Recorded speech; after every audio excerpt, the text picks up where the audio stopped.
Affecting Alabamians, go to 1819news.com. And while you're there, subscribe to the daily newsletter.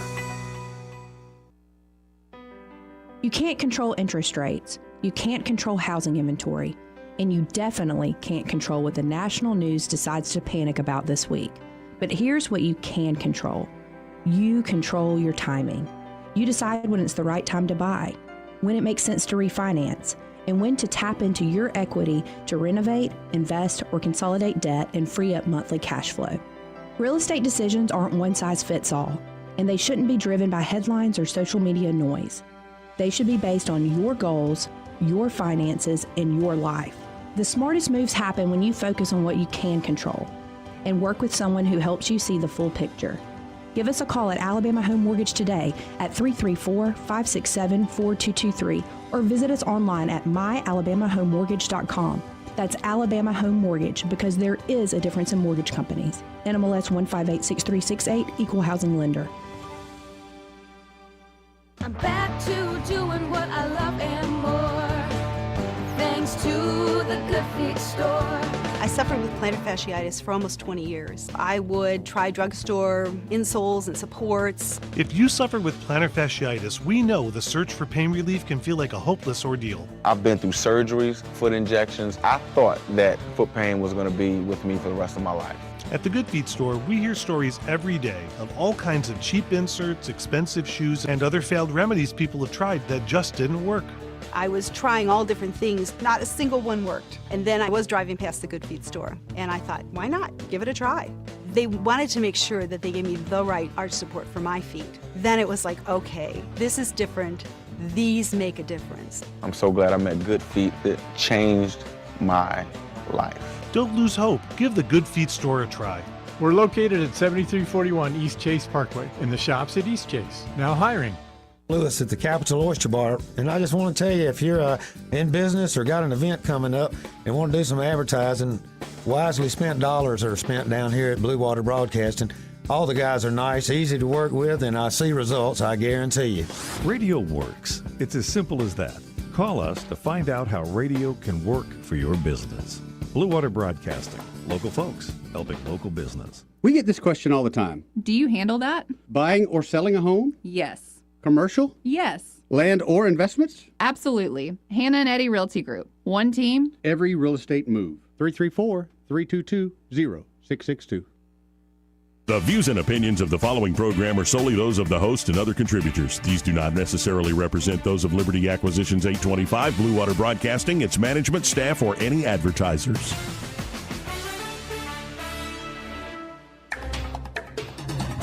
It's time for Montgomery's conversational radio show. It's news and views on News Talk 93.1 FM. To join the conversation, call 272-9228.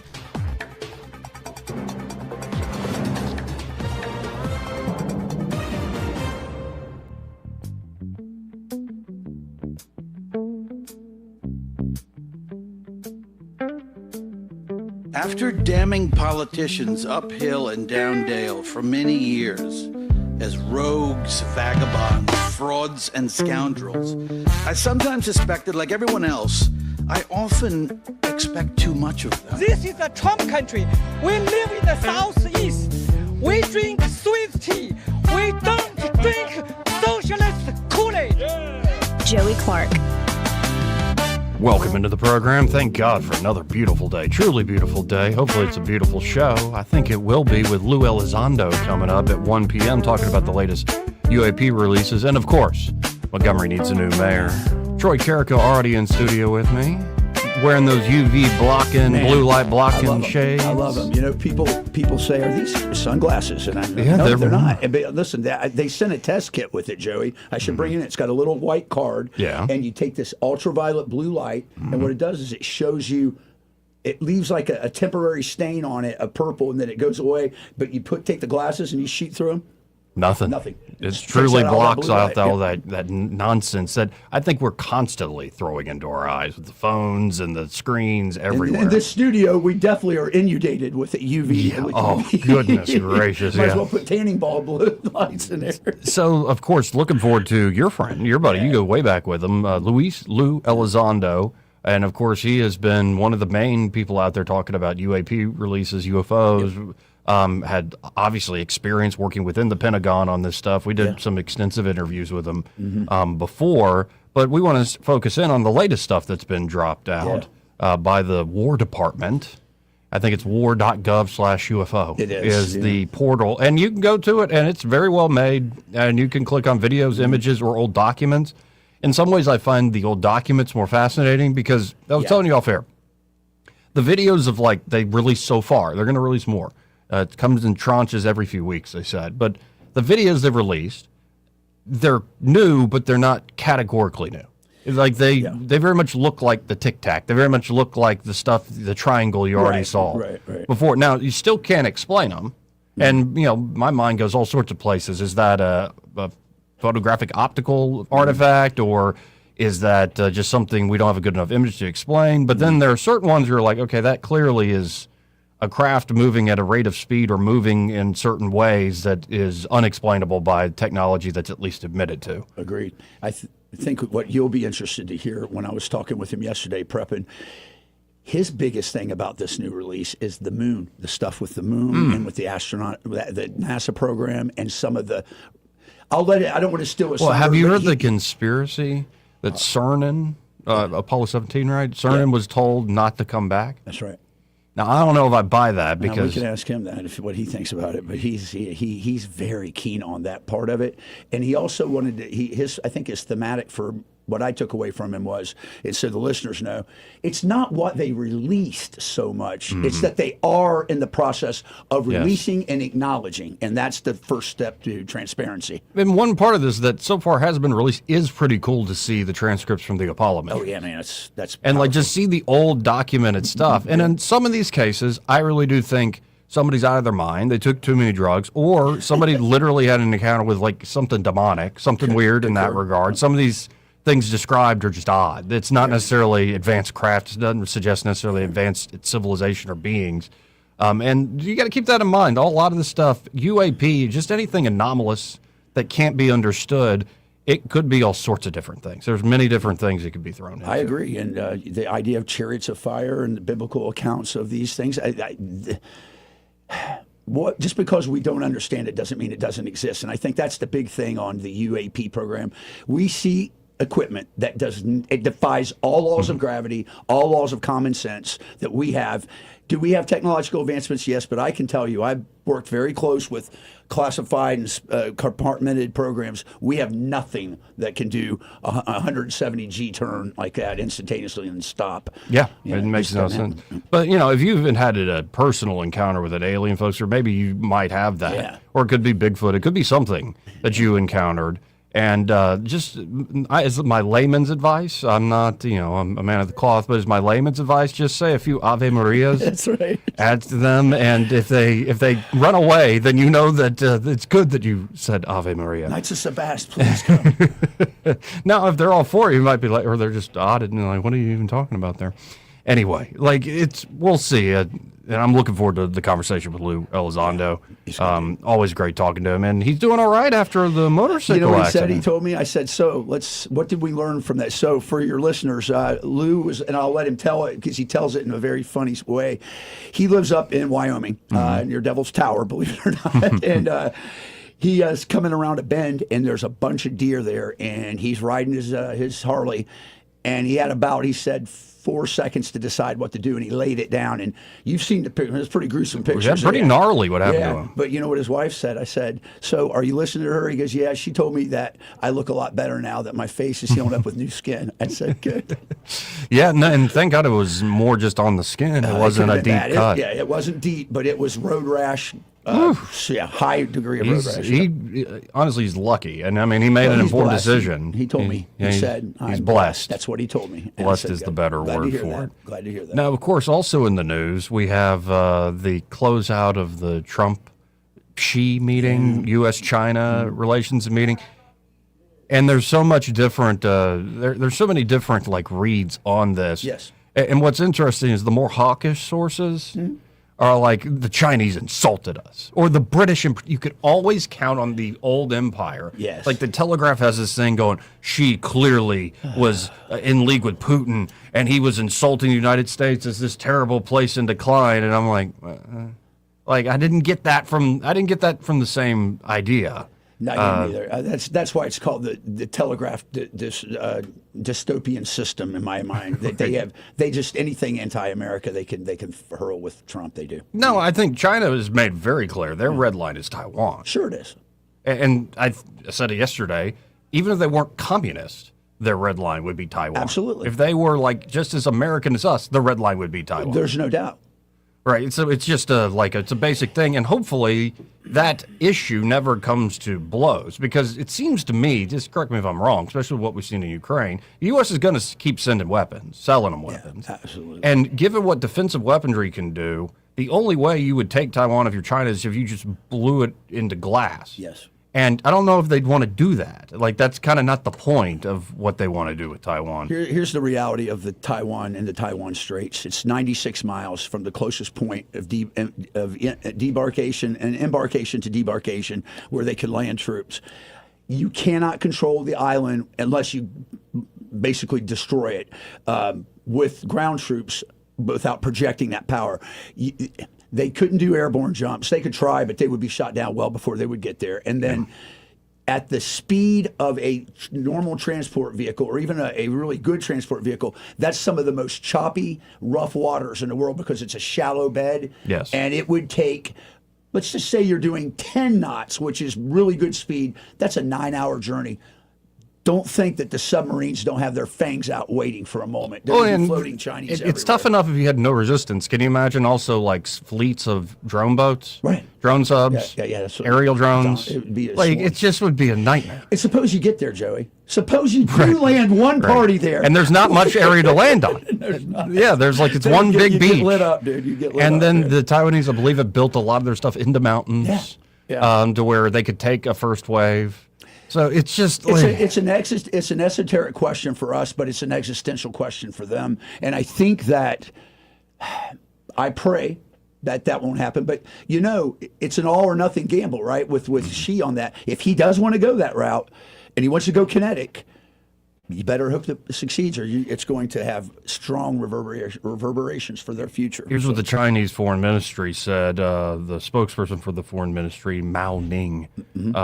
President Xi stressed to President Trump that the Taiwan question is the most important issue in China-U.S. relations. If it is handled properly, the bilateral relationship will enjoy overall stability. Otherwise, the two countries will have clashes and even conflicts, putting the entire relationship in great jeopardy. Taiwan independence and cross-strait peace are irreconcilable as fire and water. It's a pretty strong statement. Yeah. And we'll see. I think the U.S. has always said we're ambiguous about this, but then behind the scenes, like, if you try to go kinetic and fully invade, we ain't sitting by. Well, I think that the key, like you said earlier, we're going to continue to deliver weapons. We are giving them the tools they need to be a strong deterrent to them trying it. So, yeah. And that's just one aspect of what happened over there. One thing that was a bit of a breakthrough, she showed willingness, at least. Trump and Rubio said we don't really need it. We weren't asking direct, but willingness to help with Iran. They appeared to have common ground on Iran. She even offered assistance to Trump, said he'd like to see a deal made. He would like to see a deal made, and he did offer. He said, if I can be of any help at all, I would like to be of help.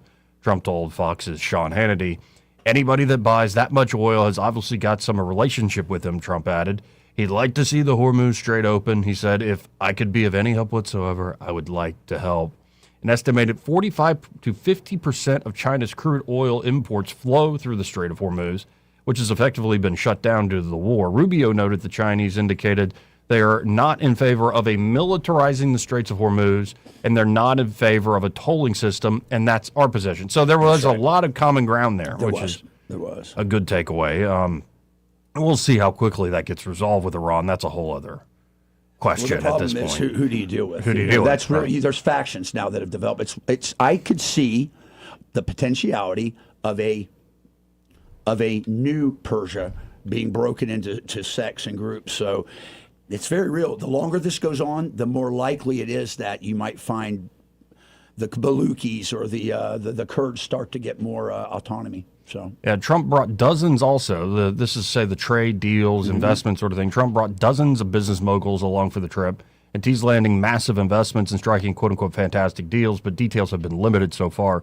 Trump and Xi did not jointly announce specific deals in their public appearances in Beijing, but details could be forthcoming. In particular, keep in mind that the president of China with his wife is going to visit the United States and have this huge White House dinner in September. So there's a lot. And Bessent has been talking with his counterpart in China since they first got in. So I think this is perhaps a way of everybody getting to know each other. I think so. And do it as sort of a show of goodwill and force. But saying Trump told Hannity that China's going to invest hundreds of billions of dollars with those people that were in that room today.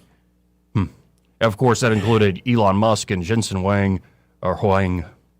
It's no W, it's an HU, but of NVIDIA, and Tim Cook, many others from big places, big companies. In the same interview, Trump said Xi agreed to order 200 Boeing jets and expressed interest in purchasing soybeans and oil from the U.S. You know, last time we signed like 36 deals. This time it's much bigger than that. At Xi's compound, Trump announced, we've made some fantastic trade deals, great for both countries. And Xi is open to opening up China for U.S. business. Now, this has always been the problem with, like, if you go into China, it's not worth investing. That's right, yeah. But Xi reportedly told the CEOs traveling with the president that China's door will only open wider and expressed belief that U.S. companies will enjoy even broader prospects in China. And you better believe that's a massive market.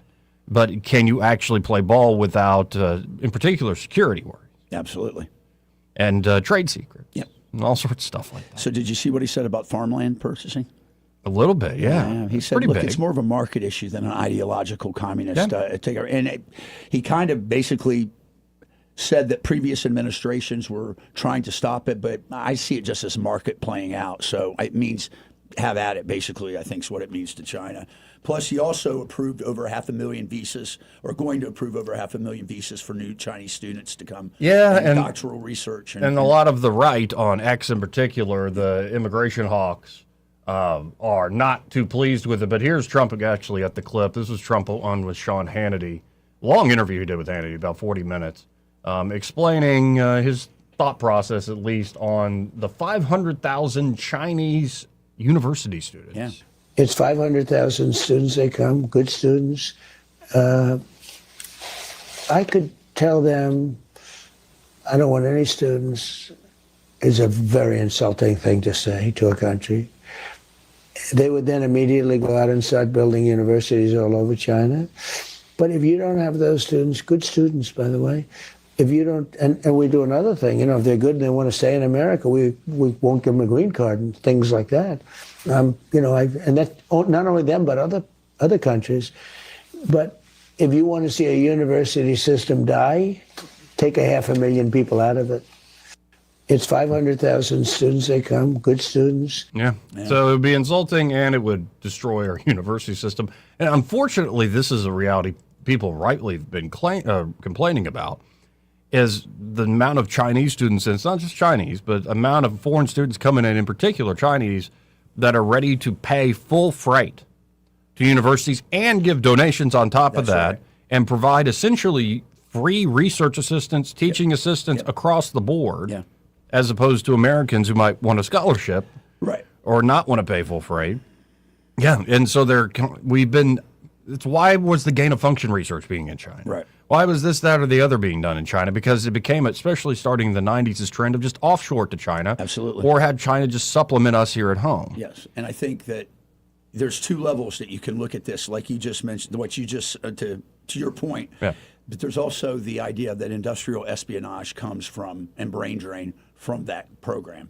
And I'm not sure, I mean, let's be honest, what the universities are doing is important, but it's not at the most classified level of what we do beyond that research. So I'm okay with it. It doesn't bother me. But if you find them trying to get onto bases and stuff like that, then you gotta take them out. Yeah. So my main takeaway is this is a good step in the right direction. It is. When it's not that eventful of an experience and there's a lot of pomp and circumstance and stuff, that's a good sign between two major superpowers.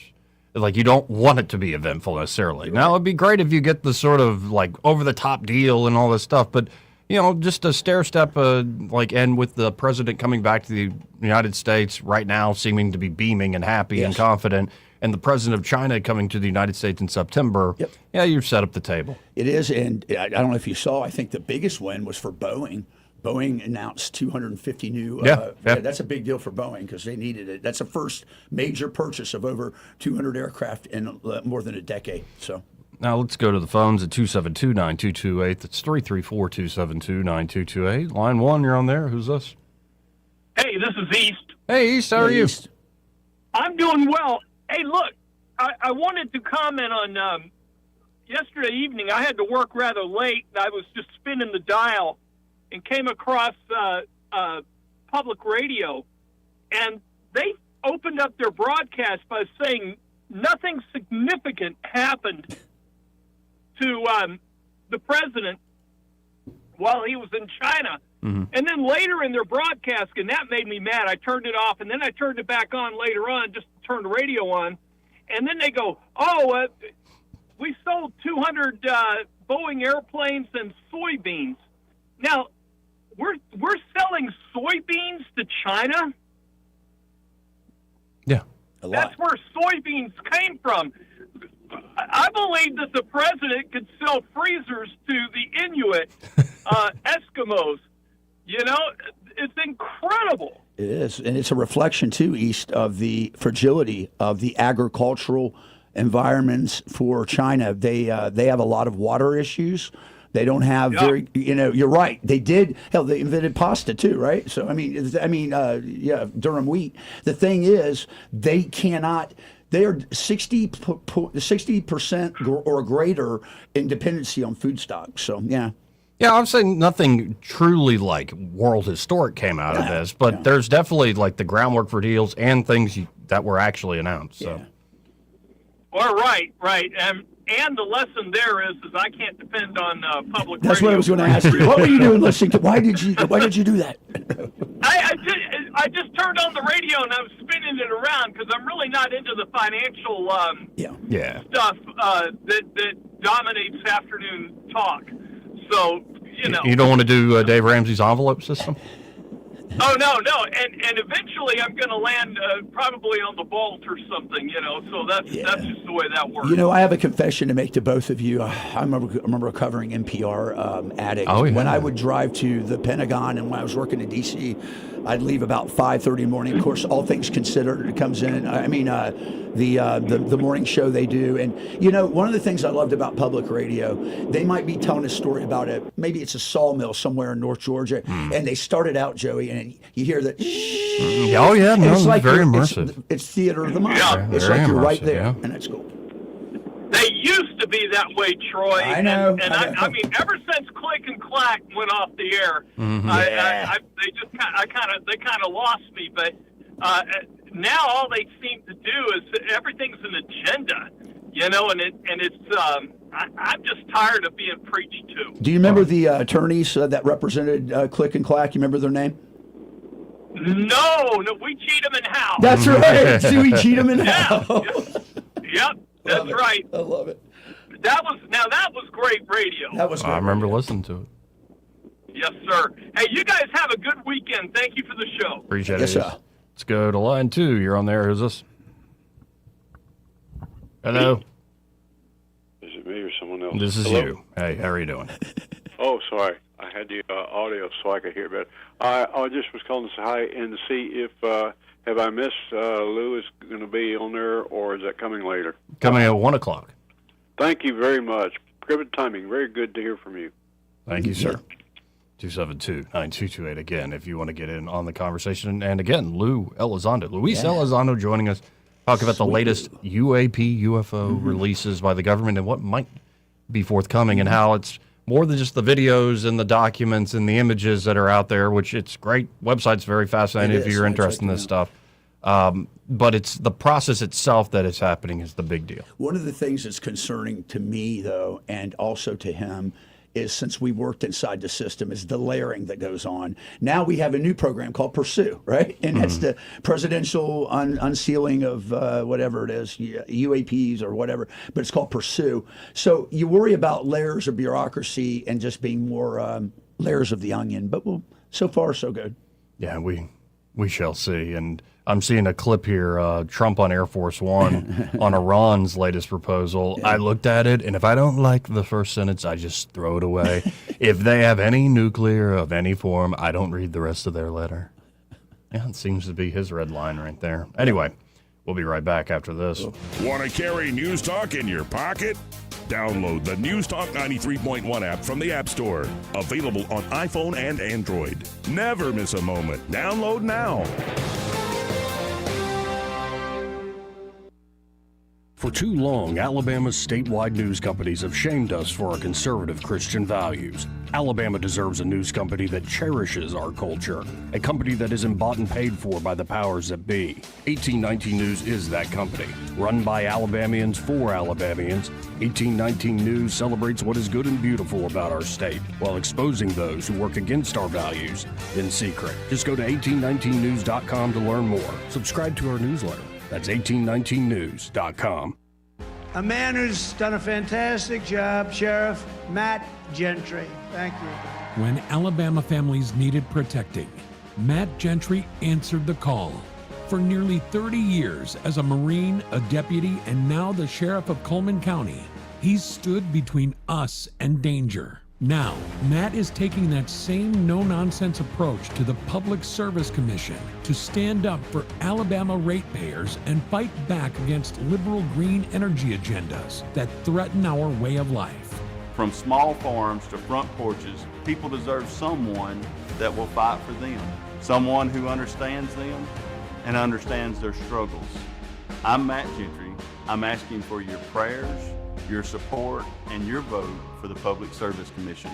Because Alabama doesn't need more politics. It needs a sheriff. Paid for by Gentry for PSC. P.O. Box 655, Coleman Avenue, 35056. Paid for by McGinnis for Alabama, 203 Investment Lane, Summerdale, Alabama, 36580. Hillary! Hillary! I'm really feeling my pain. I sure could use a 5-point plan right now. I'm Christina Warner McInnes, and we all need the 5-point plan for Alabama farms and families. Better food security. They should be able to buy Alabama rotisserie chicken with SNAP benefits, not margarita mix. Guide more farmers to the millions of dollars in grants they deserve. Protect our farmland from China and promote sweet-grown Alabama for tourism. We need more Alabama food on the plates of our schools and home. It's time to tell the politicians in Montgomery, same old is not working for us. Christina Warner McInnes for Agriculture. I haven't asked the big guy yet, but I have a feeling he'll like the plan. This 5-point plan is huge, very special. And believe me, I know the 5-point plan. And all the other 5-point plans are horrible, probably made in China. Finding great candidates to hire can be like, well, trying to find a needle in a haystack. Sure, you can post your job to some job board, but then all you can do is hope the right person comes along, which is why you should try ZipRecruiter for free at ZipRecruiter.com/radio. ZipRecruiter doesn't depend on candidates finding you. It finds them for you. Its powerful technology identifies people with the right experience and actively invites them to apply to your job. You get qualified candidates fast. So while other companies might deliver a lot of hay, ZipRecruiter finds you what you're looking for. The needle in the haystack. See why 4 out of 5 employers who post a job on ZipRecruiter get a quality candidate within the first day. ZipRecruiter, the smartest way to hire. And right now, you can try ZipRecruiter for free. That's right, free at ZipRecruiter.com/radio. That's ZipRecruiter.com/radio. ZipRecruiter.com/radio. ZipRecruiter. With the Wall Street Business Report, I'm Rich Thomason. Following yesterday's record-setting performance, it was a sharply lower open this morning for Wall Street as the market takes stock of the just-concluded Trump-Xi summit in Beijing. Some trade deals were made, including China's pledge to buy 200 Boeing planes and hundreds more in the future. China also says it will purchase U.S. soybeans. Layoffs have been on the rise recently, especially in the tech sector, and the words artificial intelligence go along more and more with the layoff notices. That's unnerving workers, with many fearing what the rapid adoption of AI technology will mean for their future job prospects. New York's Long Island Railroad, which carries some 250,000 daily commuters, is facing a shutdown on Saturday. If it cannot reach a deal with unionized workers, it would avert a strike. For the Wall Street Business Report, I'm Rich Thomason. Rich Thomas weather brought to you by M&M Outdoors. Book your stay today at MNMCampground.com for relaxation at its best. It's easy to find and hard to leave. M&M Outdoors, your home away from home. Rich Thomas weather. If you've got weekend outdoor activities planned, the news is very good. Lots of sunshine today, tomorrow, and Sunday. A warming trend begins with 82 the high today, 87 tomorrow, Saturday, and teasing 90 degrees on Sunday, but still nothing crazy on the humidity. Not yet. I've got us around 91 on Monday, still dry, maybe some widely scattered showers perhaps by Tuesday. From the Blue Water Weather Center, this is Rich Thomas. When the heat hits to the river region, don't wait. If your AC quits, Hands Heating and Air offers same-day service, or your diagnostic charge is free with their Comfort a Day or You Don't Pay guarantee, plus 24/7 service with no overtime charges. When news happens, you'll hear about it first. The River Region's most trusted voice. News Talk 93.1 FM WACV.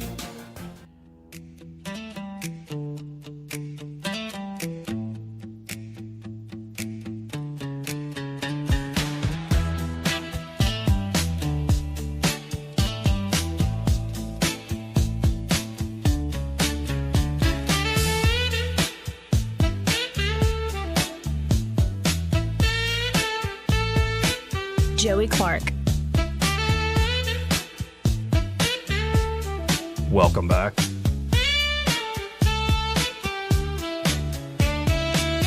I'm your host, Joey Clark. Troy Carrico in the studio with me. And so while Trump and Rubio and the rest of the team were doing the China trip, yes, J.D. Vance was sticking around the country doing the anti-fraud task force tour. Oh. And he went to Maine, and he was laying out the case. Okay. So here's the vice president, just to give you a flavor of this rally he did. So here's the thing that I've learned in fighting fraud for the last few months and focused on this issue is that fraud is the ultimate non-victimless crime. There are multiple victims in fraud. What we think about when somebody steals your tax dollars and goes and spends it on something it's not supposed to be spent on, we think of you all as the victims, the American taxpayer, the main taxpayer, the people who wake up, who go to work, who do what they're supposed to do and don't want their money stolen by people who are doing the opposite of what they're supposed to do. You were the first victim of fraud. But you know what else I've realized is that you're not the only victim of fraud. Because when people steal your money and it doesn't go to where it's supposed to go, there are a lot of people who are out there who are suffering in the process. And I'm talking about physicians who are denied their Medicaid reimbursements because a fraudster stole their identity and charged for services that weren't actually being provided. I'm talking about the good doctors who do what they're supposed to and don't like it when corrupt healthcare providers go and claim services that aren't even necessary. So then the victim is the doctor that gets stolen from, it's the taxpayer that gets stolen from, but it's also the innocent patient who should be able to know that when their doctor prescribes something, it's meant for them and it's good for them. I'm talking about the construction worker who can't buy a cell phone because when an illegal alien goes and steals their identity and applies for SNAP benefits, now all of a sudden they're tagged in the banking system, their credit score is ruined. Not because they did a single thing wrong, but because somebody stole their identity. Fraud is exactly what happens when you've got a government that is not fighting for the American people, but is fighting for fraudsters and illegal aliens, and it had to stop. And under the Trump administration, we are fighting it every single day.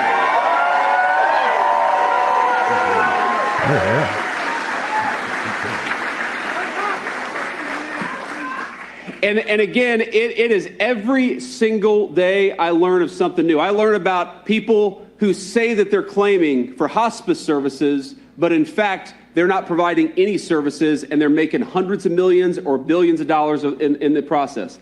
Talk about something that we've seen in Minneapolis, but also in Maine. We have seen people go out there and say that they're providing services to autistic children when in reality, they maybe don't have any children at all, or they certainly don't have autistic children. So they get paid millions and millions of your dollars to provide services that they're not actually providing. And oh, by the way, what happened to the autistic children and their families who actually need those services and need a competent government to ensure that they're doing the right thing? My friends, this has gone on for far too long. You have been fleeced by your own government for far too long, and we are stopping it every single day. And so I think this is going to be part of the pitch that goes on heading into the midterms. And Vance, do you see him as presidential? I do. I do. I think he's got a very, very demure and very confident, but very approachable personality to be that. Yeah, I mean, he's good with the speechifying, but he's also good on his feet in these really interviews. Really good on his feet. And, wicked smart. And I think that's maybe his greatest strength is probably his greatest weakness, potentially. Agreed. But isn't that true with all of us? Yeah, well, absolutely. But, I mean, if somebody can get him to sound condescending, off-putting, there are ways to try to go about it. But, he's very good at not falling into those traps. Excellent. But here is this, talk about sounding presidential, this sort of thing definitely sounds it. It is the coolest job that I've ever had, to be the vice president of this great country. It's the coolest thing to be able to come here in the beautiful state of Maine in the beautiful month of May and to be able to spend some time with you. Let me just say that this job has given me more confidence than ever that this country, its best days are ahead of it.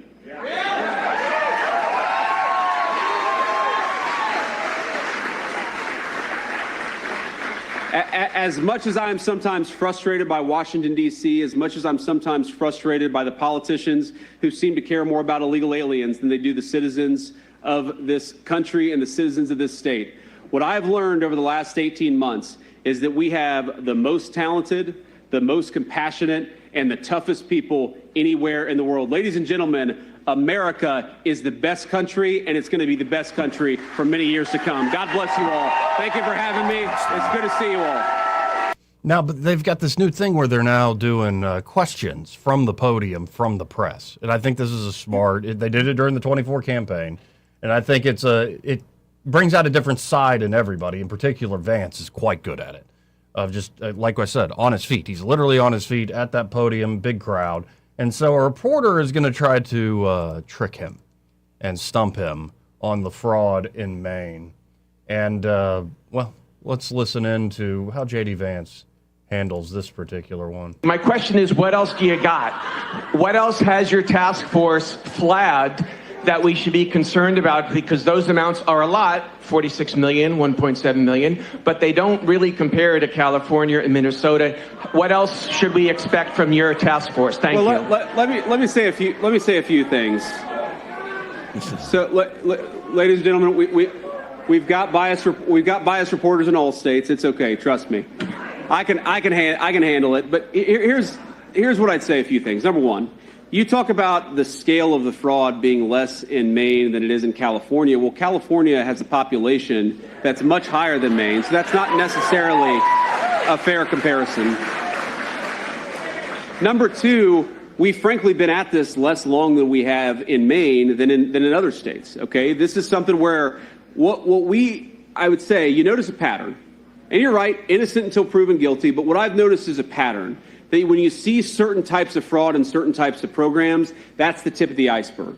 And when I see that autism services fraud in the Medicaid program in the Somali community, but not just that, I see local and state politicians who don't care about policing that fraud, that's the tip of the iceberg. And we're going to find out just how deep that iceberg is. And I suspect, I can't promise, but I suspect we are going to find hundreds of millions of more dollars every single month that we look in the state of Maine, because this is not a state that takes it seriously. And this is the third point and the most important one. I do not actually like having a contentious relationship between the state government and the federal government. We want people to help us find the fraudsters. It goes a lot quicker. It's a lot easier. It requires fewer resources from the federal government, but you find more fraud when you're working with people at the local level. What I find so preposterous about Maine, it's not just that we found tens of millions of dollars of fraud in a relatively small state. It's that we've had no cooperation from the state government. So when I say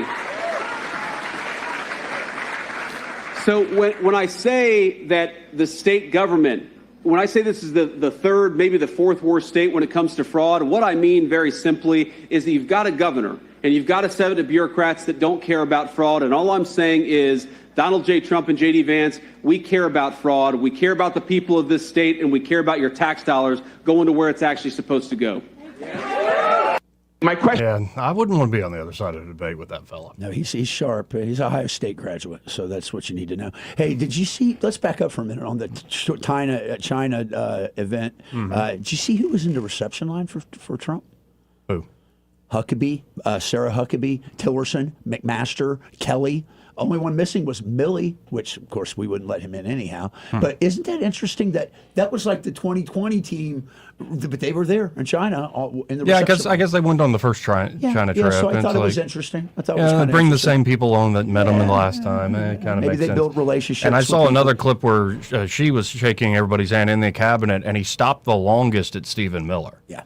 Kind of like eye to eye with Stephen Miller, and then nods, and Miller nods, and handshake. I was like, what was that? They had relationships probably prior and stuff, so yeah. Let's go to line one. You're on there. Who's this? How are you guys today, Joey? Good. How you doing? Good. Hey, if I could, real quick, did you see how exhausted Elon Musk was? Yes. Sitting at the table with people coming Yes. taking pictures with him? It was cracking me up seeing those videos. That was so funny. Hey, just kind of get off subject for a minute. What do you think the chances are of Clarence Thomas retiring this summer to try and get another conservative in his place before the midterms? Pretty good, or I mean, I have no inside knowledge, but my guess was always after they do this particular thing with the Voting Rights Act, he was going to retire soon after. I think so too. Yep. Yeah, I think he needs to because, I'm trying to be optimistic about the Republicans keeping Congress, but I'm not 100% there. And, you definitely being now he's the second longest serving one in history of the court. I think they need to get somebody in there. And I know he talked about retirement previously until Biden won and wanted to stay in there past, him being in office. Yeah, I think, though, the Republicans will keep the Senate no matter what. The real question's the House, and so it's not that pressing. Though, get a look at this. The 2018 Cook Political Report, House ratings. In 2018, the House had this makeup of like seats type of districts. 210 were clearly Democrat districts. 195 were Republican districts. 30 were toss-ups. Look at it currently right now today. 209 are Republican districts. 207 are Democrat districts. 19 are toss-ups. Now, that still means it's anybody's game, but that built-in advantage for Democrats is dwindled. Yes, it is. Yeah. And let's hope to your point, sorry to interrupt, to your point, let's hope that he does some better choices than maybe the previous ones we made, because we've had some waffling out of them. Right. Yeah. Coney Barrett's been a real disappointment. You ain't kidding. But I think we saw that one coming. Yeah. So, okay. Take care, guys. Thanks, David. Good to hear from you. Yeah. Let's go to line 2. You're on there. Who's this? Renee. Hey, Renee. What's up? Maybe I'm being picky, but can we come up with a better word than fraudsters? It just loses me in the context every time he says it. Fraudsters? Yeah, I mean, it just sounds like juvenile. It's like we're having a high school or college debate or discussion, and all of a sudden we use the word like fraudsters, and it sounds like we went back to elementary school or something. Do you have a suggested replacement? Well, that's the thing. I'm thinking, well, maybe there's got to be something in the, what do they call it, in the lexicon that would replace fraudsters. That's a heck of a lot better than that. It doesn't sound so childish. How about never do wells? I guarantee you that they lose some of the elite liberals when they say that. You're probably right. Yeah, I'm sure, but that's not. He's trying to speak to the everyday working people in Maine, so maybe fraudsters works. And it's on the nose. It could say just outright criminals. Criminals, right? Yeah. That are corrupt and defrauding you. But. Honestly, I think criminals is a better way of saying it. Yeah. It is. That's what it is. You're right. Stronger. It is what it is. I can't believe. I guess they no longer, and he's fairly educated. I guess they no longer test words, or they have ever done like Democrats. So some words have power, and you want your message to carry. And when you say that, I feel like I'm listening to Opie talk. I feel like I'm listening to an episode of Andy Griffith. I feel like Opie and Barnes having a discussion. But perhaps they have tested it, and Opie is exactly who they're going for. Maybe you're the elite. Nothing to brag about, Joey. I'm not bragging about it. The world is more complicated than maybe RFD now, thank God. Well, I know. It's just that when it comes down to voting, you got to go reach everybody. I agree. And criminal is a better word to me than foster. No argument for me. I think criminal is a much stronger word. Rolls off the lips a little stronger. Yeah. All right, y'all. Have a night. Thanks, Hey, man. and Montgomery needs a new mayor. Yes. Montgomery does need a new mayor. That's right. This region needs some leadership. Amen. In general. Things that are going on in the river region. Yes. You think about how far behind Wisconsin is. The parks they're building now should have been built 20 years ago. The infrastructure in that place should have been developed 20 years ago. Just saying. And where is our park road at this point? It's nowhere near a shadow of itself, which would have been the future Shelby, right? Or who? Mm-hmm. We need to step up our game. What do you think we need? Retail? What do you think we need? Retail or more rooftops?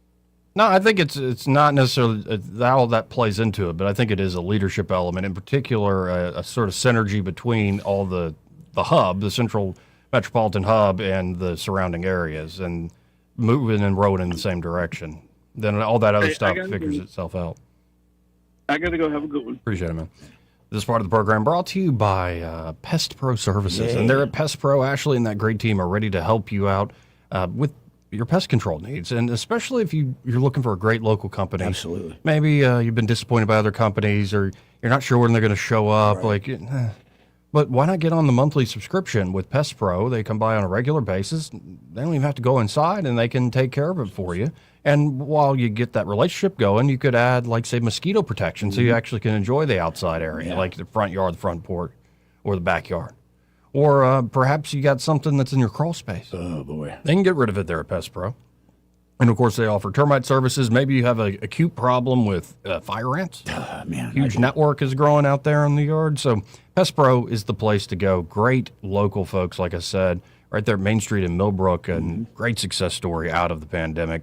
Growing leaps and bounds, and it's because they're just that good. Talk about leadership. They're good business. Ashley's They're great. good business people. PPSRiverRegion.com if you want to learn more, or you can always search Pest Pro Services on the Book of Faces, or just call them direct at 265-9990. That's 265-9990, and be sure to tell them that Joey and Troy, those fellas on the radio, sent you. He may not know whether he's coming or going, but whether you're going to work or coming home, Greg Budell is there. Mornings, 6 till 9, and afternoons, 3 till 6. Only on News Talk 93.1 FM, WACV. Hi, I'm Carl Schmidt, naturopath and owner of the Herb Shop Wellness Center at 8161 Vaughan Road. You know, with over 30 years experience in natural wellness, I've seen countless health fads come and go. A few years ago, we added a patented technology that actually activates your stem cells. It reverses the aging process at the cellular level. However, you do need proper hydration and targeted nutrition. At the Herb Shop, our advanced scanning and testing technology allows us to accurately assess your nutritional needs and get a customized plan for you. Come in today and see what the Herb Shop can do for you. The premier place the River Region turns to for news, weather, traffic, and opinion. News Talk 93.1 FM, WACV.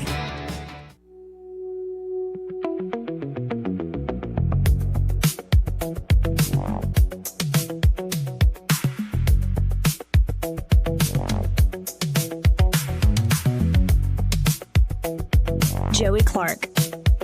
Welcome back. I'm your host, Joey Clark. Troy Carrico here in the studio with me. Before I forget, let's tell folks about our great financial people here on the show at Vista Advisors. And, of course, Austin Barenko there running the brokerage desk, and Brett McDonald, the chief strategist. They're ready to help you out with investments if you need that sort of help, asset management. But it's beyond just, say, your stock portfolio. They can also help you when it comes to any sort of financial planning at all. It could be you're just starting out in life. Maybe you just got married, starting a family, want to build a nest egg for the kids, want to make a plan just for things like life insurance. Absolutely. Like just stuff maybe you haven't even thought of. They'll know what to do. Say, hey, I'm just starting. What should I do? Could be you're more at the end of life, and you want to make sure everything is buttoned up in that regard with last will and testament. Of course, maybe somebody's already passed away. It could be you're a widow and say the husband took care of most of the finances. Well, they can help you get your affairs in order. Or it could be you're more in the middle of life. Say you started a nonprofit, now it's popular. And what do I do? What it used to be a job for one or two people, just kind of having fun with the nonprofit world, you now need consulting help. That's right. They can help you there at Invista Advisors. Or it could be, say, your money's tied up in your small business, you're in your 50s. You still want to do what you're doing, but down the road, you'd like to know what's the off-ramp here. Right. Again, Invista Advisors can help you with all of that. Great interdisciplinary team that works together to get you the best possible result with your financial planning. So check them out today. You can always go to InvistaAdvisors.com, but I really encourage you to start the conversation by giving them a direct call. 387-0094 is their number. That's 387-0094. And be sure to tell Austin Branco, the whole team there, that Joey, that fellow on the radio, sent you. Let's quickly go to line 1. You're on there. Who's this? Soldier Boy, good afternoon. What's up? Got limited time, but what's up? Hey, Troy, how many times did General Douglas McDonald win the Silver Star? 6 or 7? 7.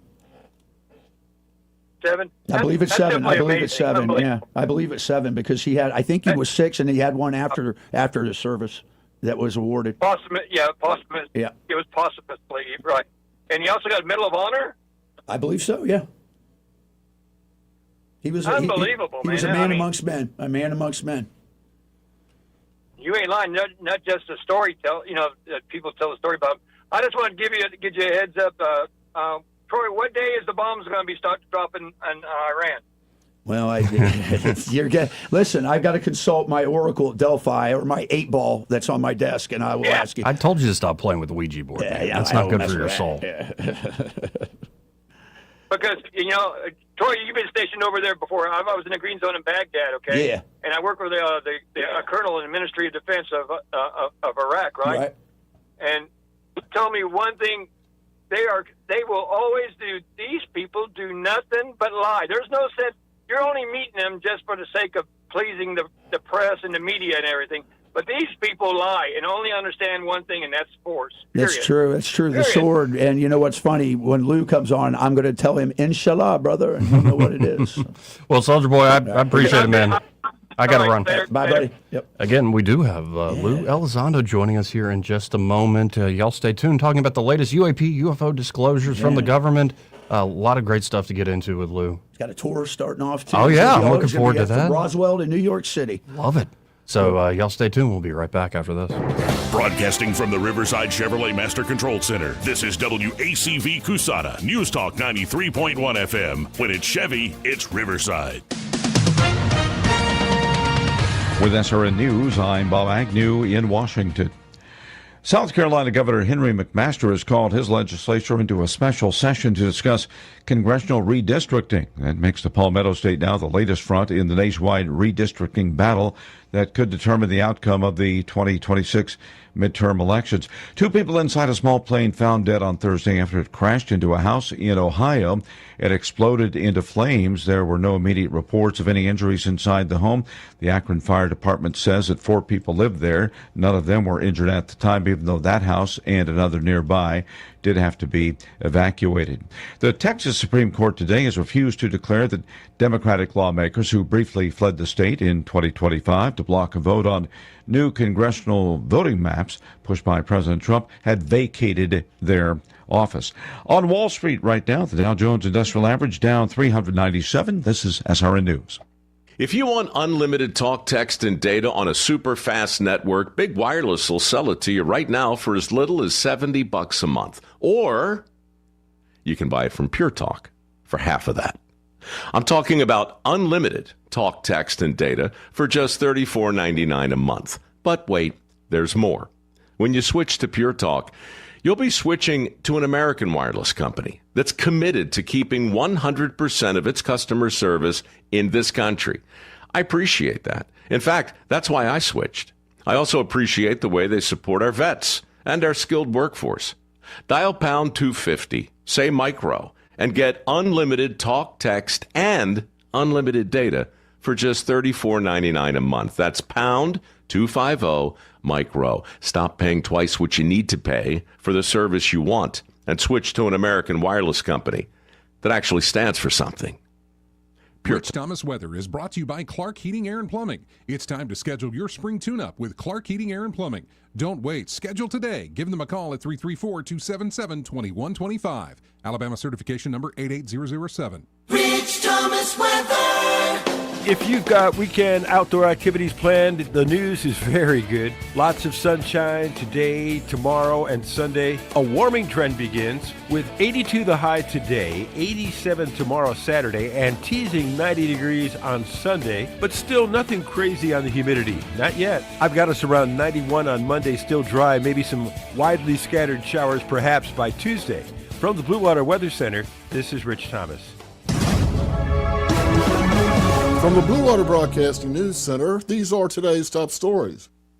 The young man whose body was recovered from Lake Martin Wednesday has been identified.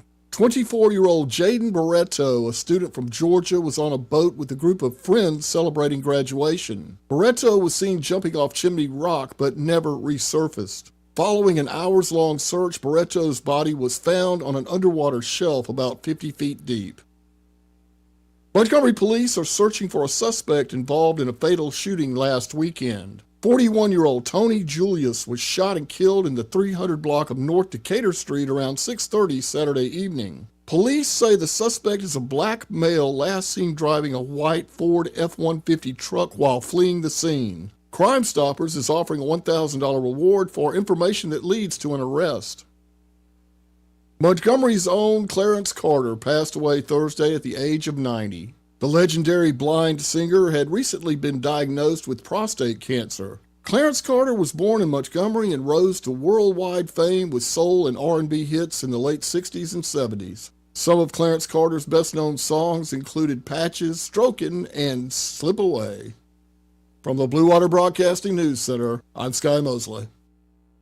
This hour of news and views is brought to you by our good friends at Alabama Home Mortgage. Alabama Home Mortgage, 567-4223. Visit them on the web at myalabamahomemortgage.com. NMLS number 1586368, an equal housing lender. Hi, this is Bo Goodson from the Goodson Group with your Real Estate Minute. The 5 things to do when you're considering selling your home. Number 1, get a realtor to evaluate your home, and that will make suggestions on updates needed for your home, painting suggestions, and staging tips to highlight your home. Number 2, along with the evaluation of the house, you need an updated market analysis that compares your house to other houses for sale and those that have sold. Number 3, do a walk around your own home to see what you could do to improve the curb appeal to potential buyers. Since research tells us that 8 out of 10 home buyers choose the house that they view based on the curb appeal of the home. Number 4, review online the houses that have sold in your neighborhood to see how yours compares with the ones that buyers have chosen. Number 5, if possible, use a CRS certified realtor in your marketplace. For other details, call Bo Goodson at the Goodson Group, 221-2883 or 551-0225. The views and opinions of the following program are solely those of the host and other contributors. These do not necessarily represent those of Liberty Acquisitions 825, Blue Water Broadcasting, its management, staff, or any advertisers.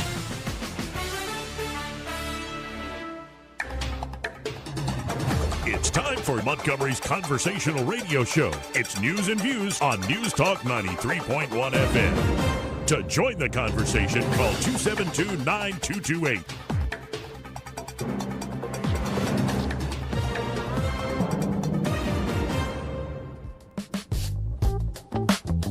Joey Clark. Welcome back into the program. I'm your host, Joey Clark. Troy Carrico here in the studio with me.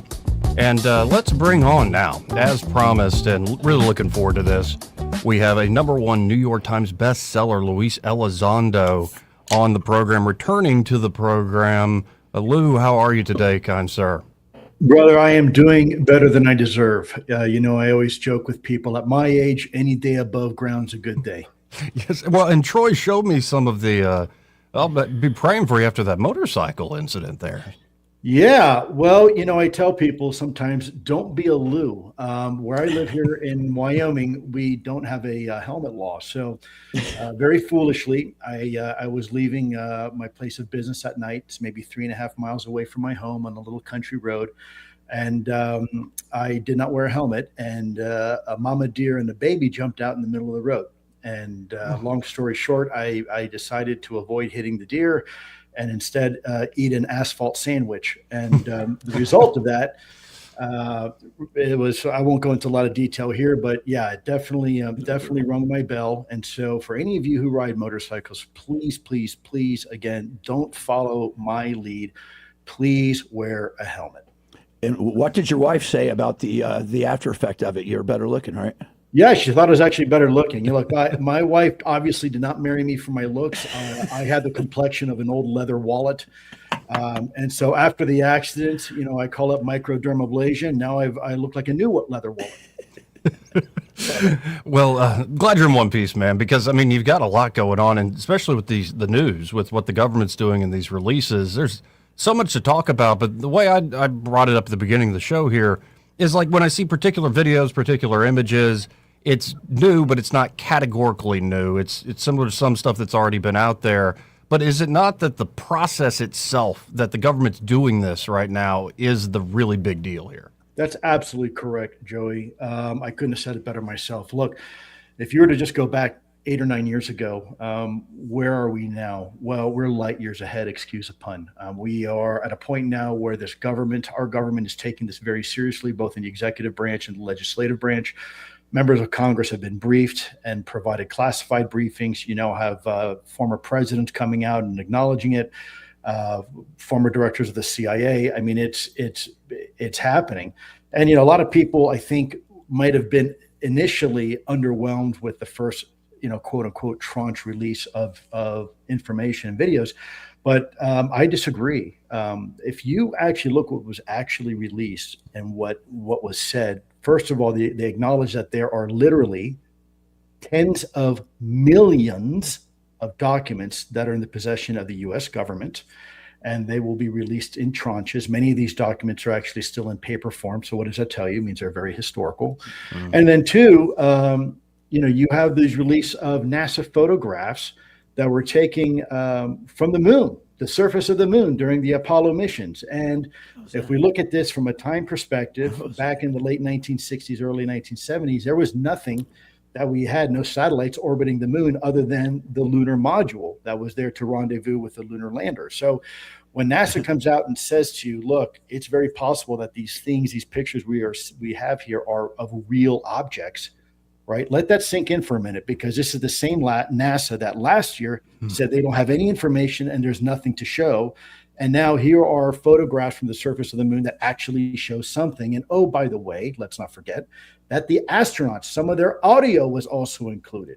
Yes. Where before they said, no, astronauts never see anything up there. Well, guess what? That's not entirely accurate, because there's actual audio of astronauts saying, hey, we're not alone up here. There's something going on. There's something we're seeing. So it's happening. It's happening. I'm sure slower than a lot of people would like. But if you look at this really from a temporal perspective, I think we've come further in this conversation in the last 9 years than we have in the last 90 years. Beautiful. And it is quite something to behold that you still have videos from 2022, very recent stuff. Yep. That the government keeps seeing, and we can't identify what it is. But you hit the nail on the head. My favorite stuff of the first tranche was the Apollo missions, was the astronauts. And it makes me wonder, what should people be looking out for, especially in the historical documentation, especially from your experience? Well, again, another great question. You know, I think people should realize that there is already a plethora of documentation and data that is already available for public consumption. Just a couple years ago, it became law that all U.S. government agencies had to submit their archival UAP, UFO information to the U.S. National Archives. Some of that is still classified, but that's okay, because that means any Joe or Jane can walk in whenever they want and start actually looking at some of this treasure trove of historical information we have had. And by the way, I personally have downloaded a lot of it just to see if it's legit. And it is.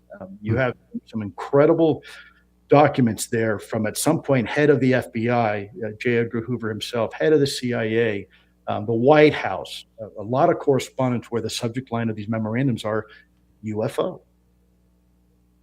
And so when you have these top folks that for years would have denied this, and last time we talked, we did definitely get into why would the government deny this, and many reasons it would be, if you don't understand it, it could very much be a threat. So at this point, why are we acting like it's not a threat, or is it actually to our advantage to start putting this out to the public? Well, I think it is advantage for us to put that out to the public. I've often used the analogy before that secrets are sometimes treated like fine wine, where the longer you sit on them, the better they get. But in reality, secrets are more like vegetables in a refrigerator. And there comes a point where they are expired. And if you leave them in there too long, they begin to rot and create a really big, smelly mess. So it's really, it behooves the government to start leveling with the American people, because what happens is at some point, this becomes the world's worst kept secret. And when you have countries like now Japan and countries in Europe and South America all coming up saying, yeah, it's real, we've known about it, we want to work with you, we don't want to be at the end of that train. The U.S. really needs to be leading this conversation, not trailing behind. It has already admitted that the phenomenon, whatever it is real, and so have senior members of our government already have now stated as fact. You have whistleblowers coming forward. You have potentially, and let me caveat this, potentially some sort of correlation with some sort of missing scientists and experts. And we can certainly talk about that if you want. But superficially, there may be a connection there, maybe not.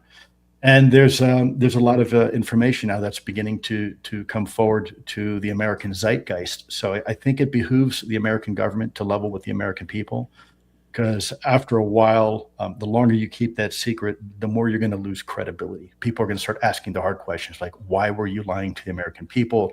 How many lives were destroyed or affected negatively, or the consequences of you keeping this secret, right? And things like that. You know, as we're talking about this, Lou, this is the fruition of what you did. This is the sacrifice you made, and now we're seeing some of the benefits from it, and I think it's very rewarding. I know. Oh, Troy, listen, I appreciate that, but the truth be told, man, look, from one warrior to a fellow warrior, you know, we don't do it for accolades, and the reality is it's been a team effort. And in fact, I got to give credit to you, frankly, and Joey, because I'm just one person.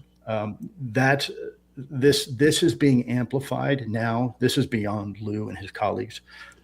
This is really now going where it's going because of folks like you, people that are willing to have this conversation, a serious conversation on airwaves and on television sets, and have this conversation around the dinner table, have this conversation around the water cooler at the office. A good deal of that credit really goes to you folks and not me. So I appreciate it, but the reality is, you know, I think you folks deserve it. But I know that I know what you went through. I know what you went through. I remember the undulations and the moving of your family and all that. And I just want you to know, yeah, that's good and well. That's great. We love it, but it's because of you having the courage to do what you did. And that's never going to change. Well, I appreciate that. But, you know, look, most folks that have served their country, whether in the military or government, feel the same way. I'm really not special. I'm not doing anything different than you would have done, or that you've done, or anybody else in uniform. You know, that's just kind of our DNA. So, again, I appreciate it, but it's credit that's not fully deserving on my part.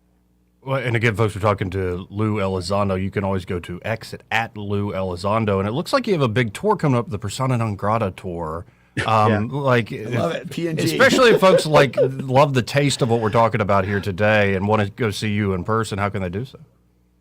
Yeah, so let me explain that a little bit. You know, I've had people in the past, you know, will accuse me of being a grifter, and I always tell them, look, if I'm grifting, I'm the worst grifter in the world, because I'm actually losing money with this endeavor, and I've almost went financially broke several times.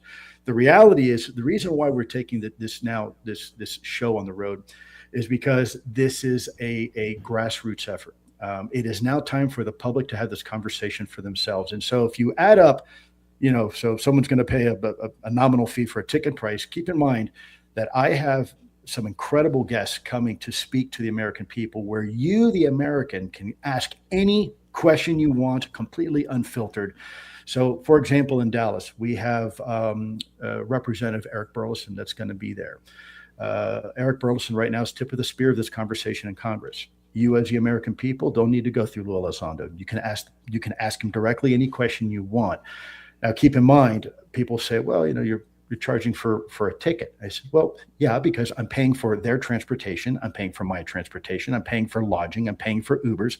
I'm paying for the venue, right? All that costs money. And so when you tally up all the money here, I'm actually losing money. But I'm doing this for a very specific reason, because I also have a film crew, and then we're going to offer these videos free online on YouTube for anybody to access completely free. Very cool, so very cool. This is really a way for us to take the conversation to the streets. Every one of my guests are absolutely incredible guests that have been part of this topic now for some time. Either where they're representatives of the U.S. government, or they are senior journalists, investigative journalists. Every guest is going to be different. Every guest is going to be someone who helped move the needle on this conversation. And the American people, the public, again, Joe or Jane public, can come here and have the ability to ask any question they want and actually be part of this effort. You don't have to be a bystander of anymore. You don't have to be someone sitting up in the peanut gallery. You can be right there in the ring and be part of this incredible movement. And you never know what's going to happen at a live setting like that. And especially it's one thing to do podcasts, radio shows, right, TV shows, but to have that one person who's had that burning question for years, it's a really good one that none of y'all have heard before. Right. Who knows what's going to happen? That's right. That's right. And with an expert, right? Forget about Lou being there.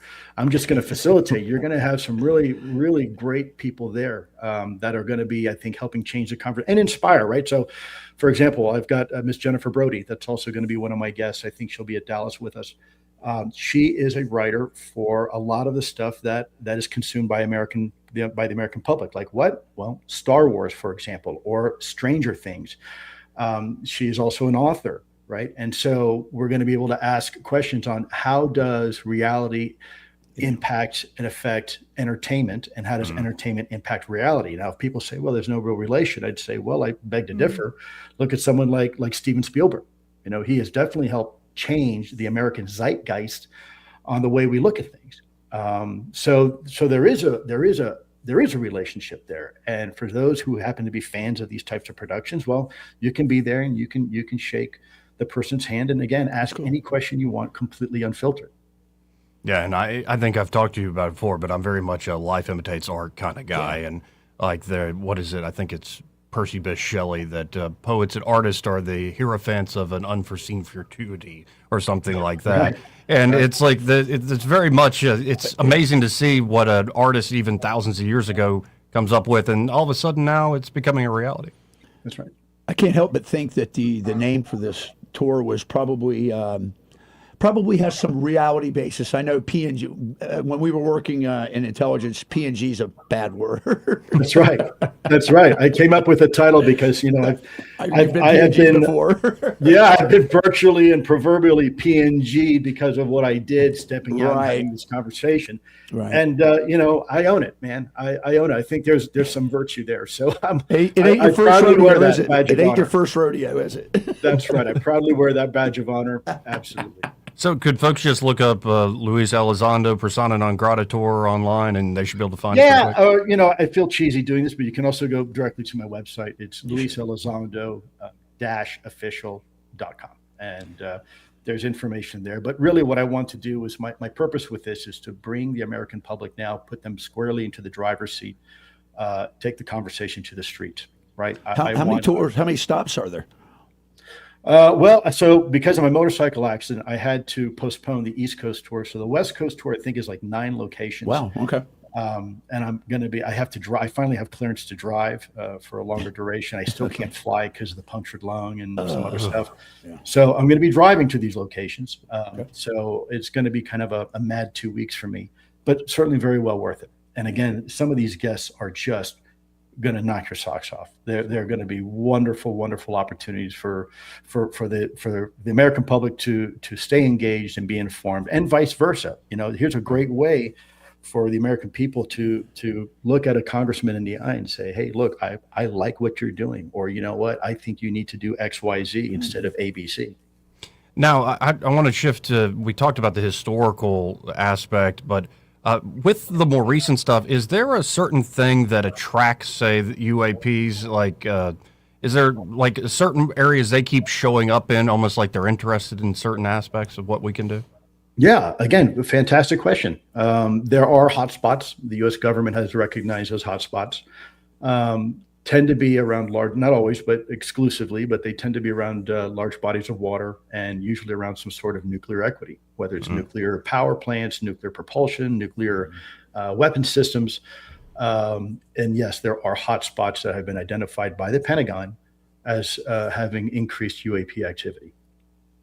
Do we understand why necessarily? I mean, obviously, you hear the word nuclear and you're like, well, the capabilities maybe unlock something. And this is always since the first, idea that the atom could be split, this was possible ramifications. But is there something in particular, the reasons why there might be this activity around that stuff? There is. There are theories. One of those theories, which was brought up many years ago while I was at the Pentagon, and it seems to be, it seems to make sense, but it doesn't necessarily mean this is the reason. But here's one of them. So for example, if I take this coffee mug and I fill it with water, and if I heat that water and convert it to steam, that will occupy 1,700 times its normal volume as water, meaning that steam can now, because it expands, you can do work with it. And this is what created the Industrial Revolution and the steam engine for the world. And that is what they call a phase change. What you're doing is you're changing the phase of water. You're separating those molecules a little bit more and creating steam. And if you go one step further and you don't separate the molecules, but you actually break up the molecules, right? You go a little further down in scale and size, and you have, let's say, an exothermic reaction, which is exactly what a stick of dynamite is. You're now beginning to crack open molecules, and in there's a 1 × 10⁴ release of energy. Then as you get even smaller and you get to the scale of the atom, right, you start getting into so if you want to talk about explosives, right, you would measure those in TNT, tons of TNT. So the atom bomb, which we had deployed during World War II, at the end of World War II in Hiroshima and Nagasaki, those were approximately 13 and 22 kiloton yields worth of explosive, right? So that's 1 × 10 now to the 5th. Then you get into fusion and really the nucleus of the atom now, and you start fidgeting with that, and you start getting into nuclear, right? Nuclear type yields, which is 1 × 10 to the 6th yield, or otherwise referred to as megaton yields. And the bottom line is why I'm going through this physics class is because the smaller you go down in matter, the scale of matter, the greater the release of energy. There's more energy stored. And so if you were, let's say, our friends from out of town, let's say you were some sort of, alien race, and you saw these clever little monkeys, we'll call them humans for now, beginning to realize and unlock and harness the power of subatomic particles, it has been theorized that there are, and I'm going to break away for just a second here to kind of put this in context and then come back to it. It has been looked at in scientific terms that if you wanted to bend space-time, right, you wanted to travel the universe in a fairly short period of time, and you wanted to bend space-time, there's only 2 ways to do it. And that is with a lot of mass, like Earth. Earth right now perturbs space-time to the point where we experience gravity. And if you're on something more massive like Jupiter, then that gravity would be experienced even greater, right? Because the warping of space-time is greater because of that mass. And ultimately, you get something as massive as a star, or let's say a black hole, where you can actually warp space-time on itself. The other way to warp space-time if you don't have a lot of mass is with a lot of energy. And we know that because of Einstein's famous E = mc². In that equation, energy and mass are basically coefficients of each other. If you take matter and you annihilate matter, you get pure energy, and vice versa. So matter and energy have a very interesting relationship, very much like ice and steam. Both are components of water, but they're in fundamentally different states. So you can think of matter as kind of like ice. It's hard, it's tangible. You can think of energy as the steam form of water. And very much like energy and matter are today, you can warp space-time with a lot of matter or a heck of a lot of energy. So now let's get back to what I was explaining before. Some scientists now believe that with enough energy, you can warp space-time. And so that UAP are likely able to do what they do through the observables. We can, of course, talk about this if you want, through the warping of space-time, probably using a lot of energy. They're not using a lot of mass, because if they did, it would perturb the mass and the environment around us, and we would recognize that. So likely they're using some form of exotic energy to warp space-time and to do what they're doing.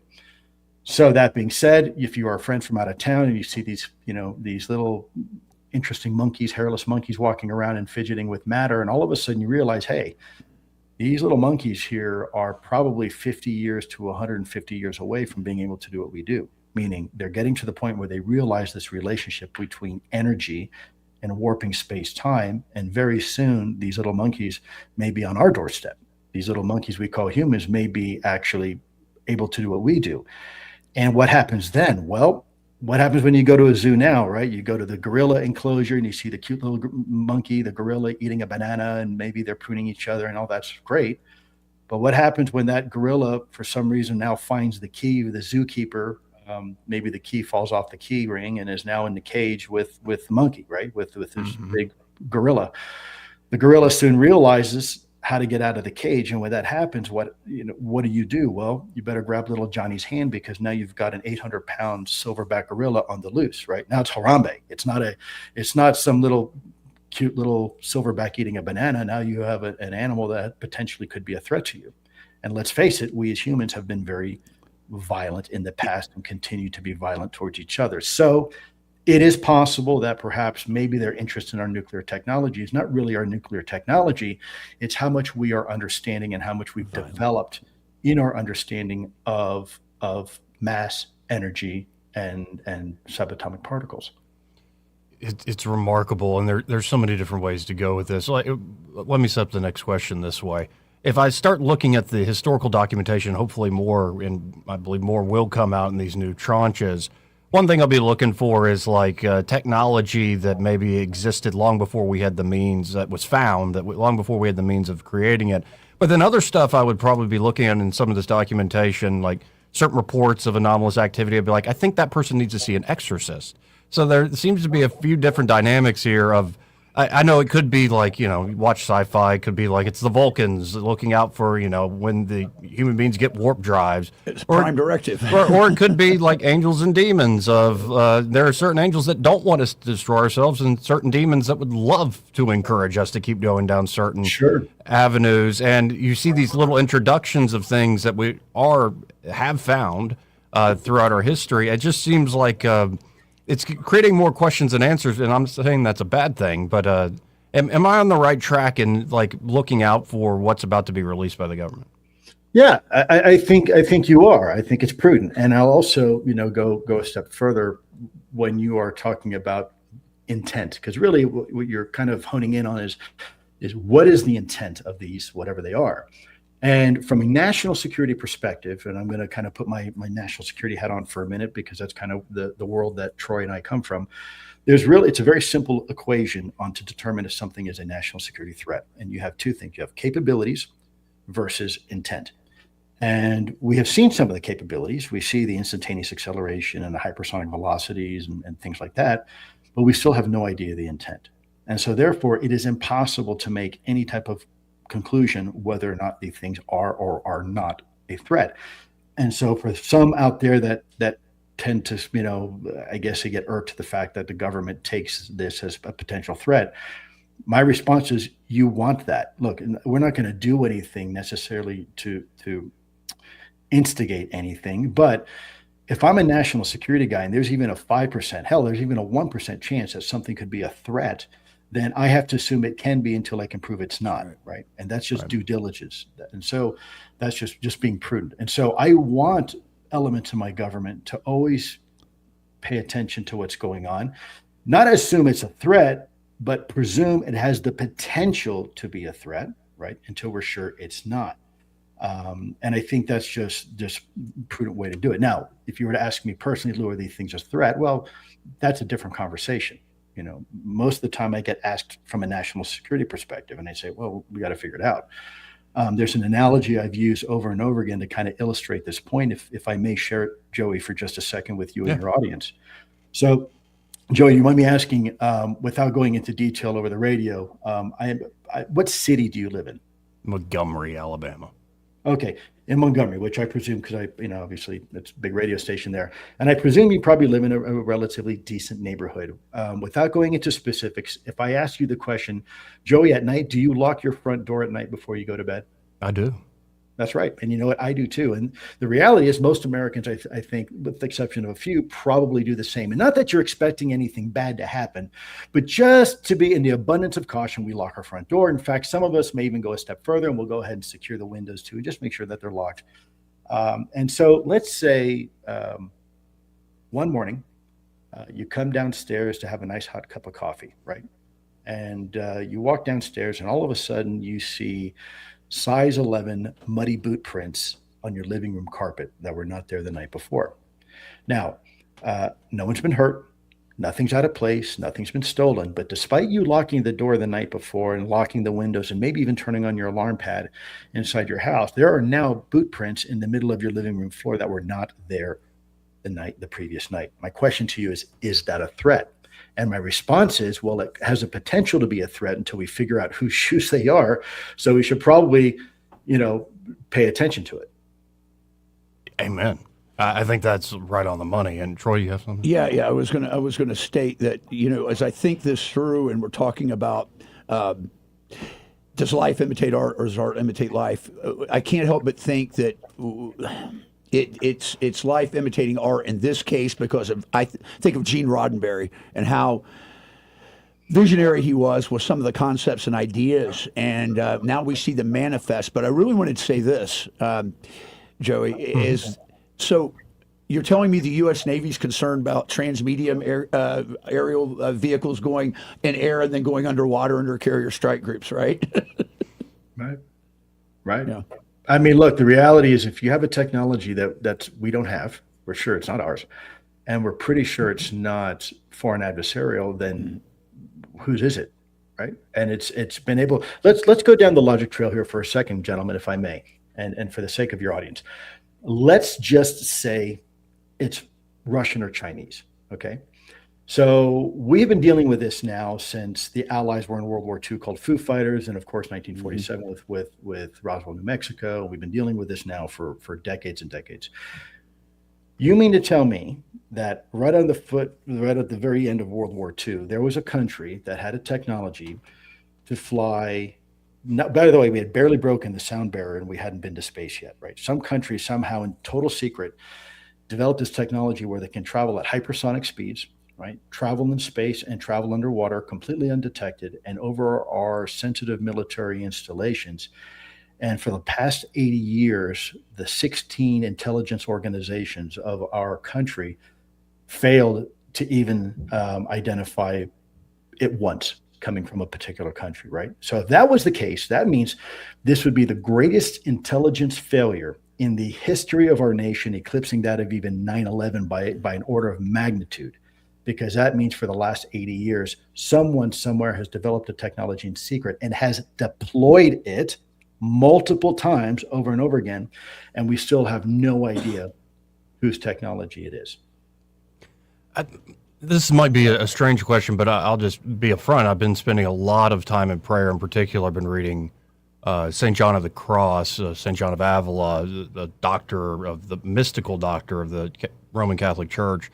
And one takeaway, without getting too complicated, is when you have a vision or a locution or certain encounters with things that are unusual, a big marker of where it's maybe coming from is how does it make somebody feel, like in an instinctual level, even a way that doesn't make sense to the senses, whether you have a certain certainty out of it or a fear or a lasting feeling. And so I'm wondering if folks who have encountered these things out in the field, actually seen it with their own eyes, have there been any people digging into, like, what did you experience internally? How did this actually make you feel after these encounters? Wow, I think that great could question. get to the question of intent. Yeah, so I think you're right. Look, I'm a deeply spiritual man. I pray every night, get on my hands and knees and pray. And I don't wear my religion on my sleeve, but people know that I'm very much a praying man. And let me share, if I may, a couple things with you. You know, the Bible's has lots of stories like this where humans come into contact with an angel, and we're terrified because we don't, it's the unknown for us. We as humans are naturally fearful of the unknown, you can imagine that if now we're at a point where maybe we're not alone in the cosmos, right? Maybe we have cosmic neighbors.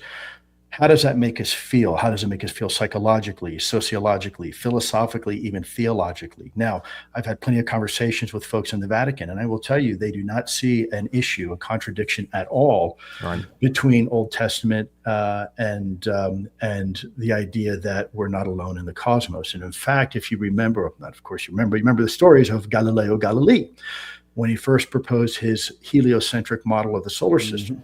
And the church was very, very threatened by it. And they forced him to recant. Otherwise, they were going to burn him alive at the stake. And they even refused to look through the very telescope for him that he confirmed his observations with, right? Now we look back and say, well, that's silly. It never, ever challenged the notion of God, that the earth revolves around the sun, right? But what it did challenge was man's understanding of religion at the time. Keep in mind that new information never challenges religion.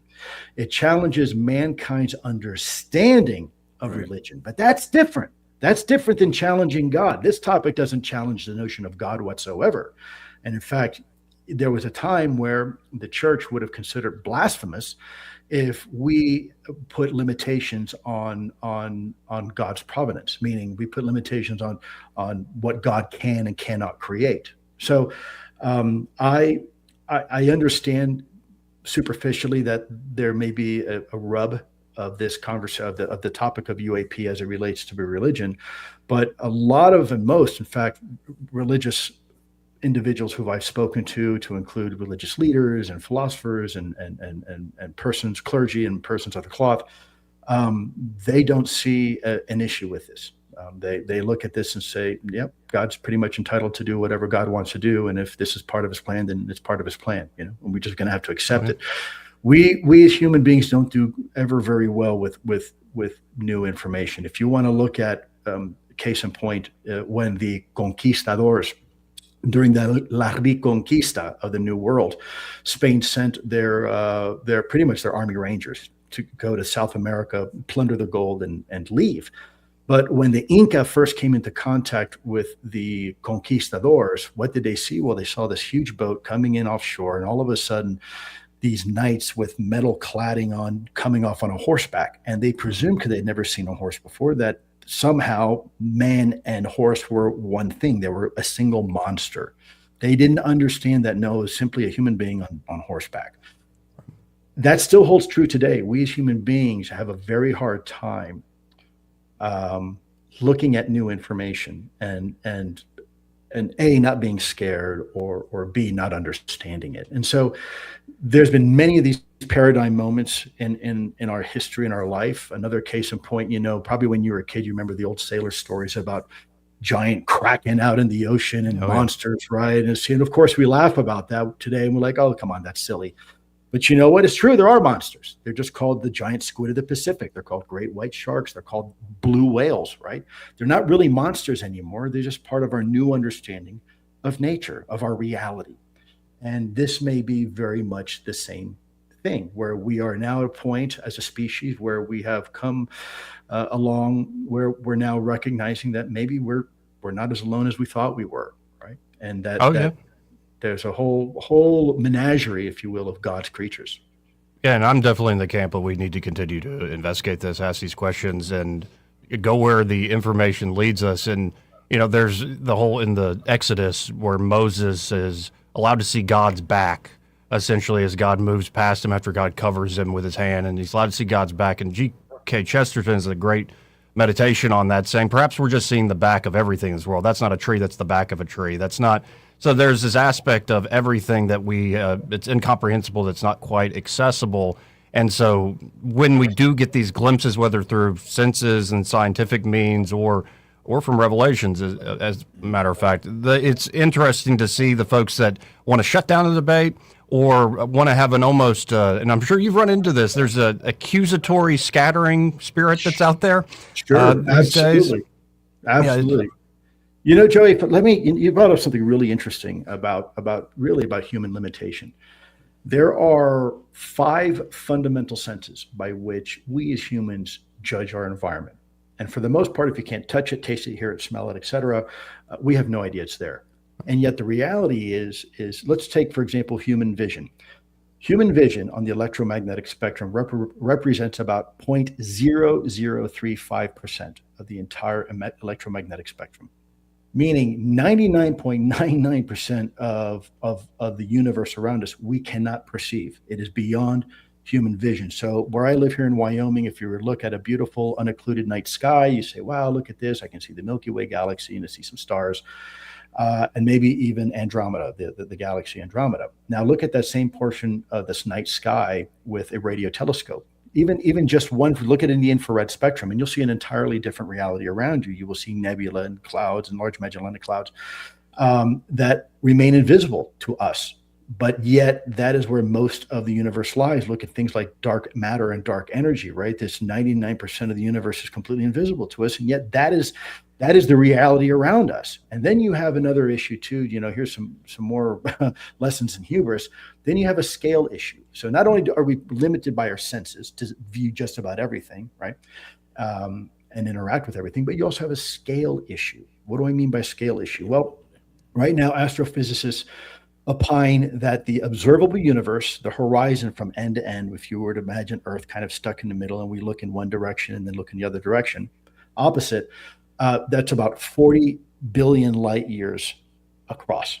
Now, what's a light year? Well, it's the time it takes a photon of light to go 1 year. So how fast is that? Well, it's about 186,000 miles per second. So roughly 7.5 times around our planet in a second. Now imagine how far that photon of light can go in a year.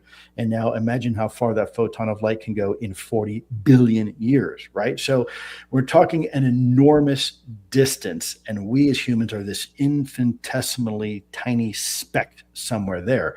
Now, as crazy as that is to ponder, think about an atom, and probably you remember Avogadro's number.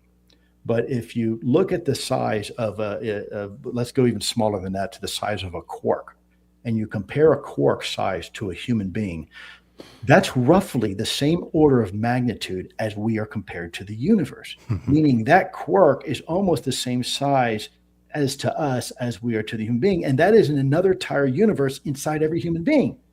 And we can only, as human beings, interact with one order of magnitude up or down, for the most part. Otherwise, simply the universe is either too big or too small for us to even perceive directly. We will never be able to do that. And that's yet where most of the universe, most of the stuff, the matter, the energy of our universe actually resides. It lies beyond our ability and our scale to even perceive it. And it is amazing, too, that from just this phenomenon, it suggests that maybe our categories we thought were pretty solid, like size and scale and so many other things, are just not there, given what we're seeing. Anyway, we're pretty much out of time, Lou, and this flew by, absolutely flew by. If folks, again, want to follow you and especially check out the Persona Non Grata tour, or just keep up on this, any kind of just basic parting tips on, as these new tranches come out, of how to approach this stuff? Yeah, let me give you my word of advice, Lou's advice on how we should deal with this topic. I think we should love our families. I think we need to spend more time with our children. You sit down with your buddy at work and they can tell you who the favorite quarterback is of their team and what their record is, and yet they can't tell you who little Johnny or Jane sits next to in second period math class, right? Or lunch. Love one another. This is going to happen whether we like it or not, and I believe that things happen to the benefit of mankind for the most part. I believe that God has a direct hand in us. And so maybe if we want to understand what's out there a little more, first we need to understand what's in our own hearts a little more. Maybe we need to focus on each other and try to be more kind to one another, try to be more patient, try to give grace to individuals who have harmed us. Take time to tell your children you love them. Take time to tell your spouse you respect them and you love them. That's my word of advice. I know it's probably to a lot of people out there saying, well, one doesn't have to do with the other. Yes, it does. Absolutely, it does. It starts in here. Before you can ever start finding out the answers out there, you need to stop and look in the mirror, and you first need to ask the same questions about yourself. Amen. Beautiful, great advice. I just mentioned the incomprehensibility of God, and yet what does Elijah hear? The still small voice, and that exactly is. Well, amen. We got a quick. Do we have time for a quick joke about aliens? You're going to like this. You probably have heard it. So there's these two aliens, and one's younger, one's older, and they operate in the Milky Way, and they've been looking at us. They've been watching us. The young one is just now new to the mission. The older one is his mentor, and they sit behind the planets and they view and. They go up and they pull up, and he goes, "Here's what I've been talking about, young one. This is the planet Earth, and we're studying humans." And the young one goes, "Well, are they? How would you define them? Intellectually, are they smart?" He goes, "They have technology, but they're pretty dumb because they're aiming their most powerful weapons at one another." Yep, I've often said if they're looking for intelligent life, they probably need to bypass Earth. Well, thanks, brother. I really appreciate the time, Lou. Thank you, sir.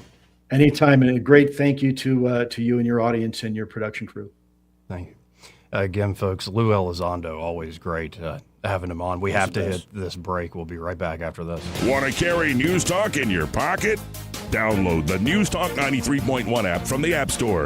Available on iPhone and Android. Never miss a moment. Download now.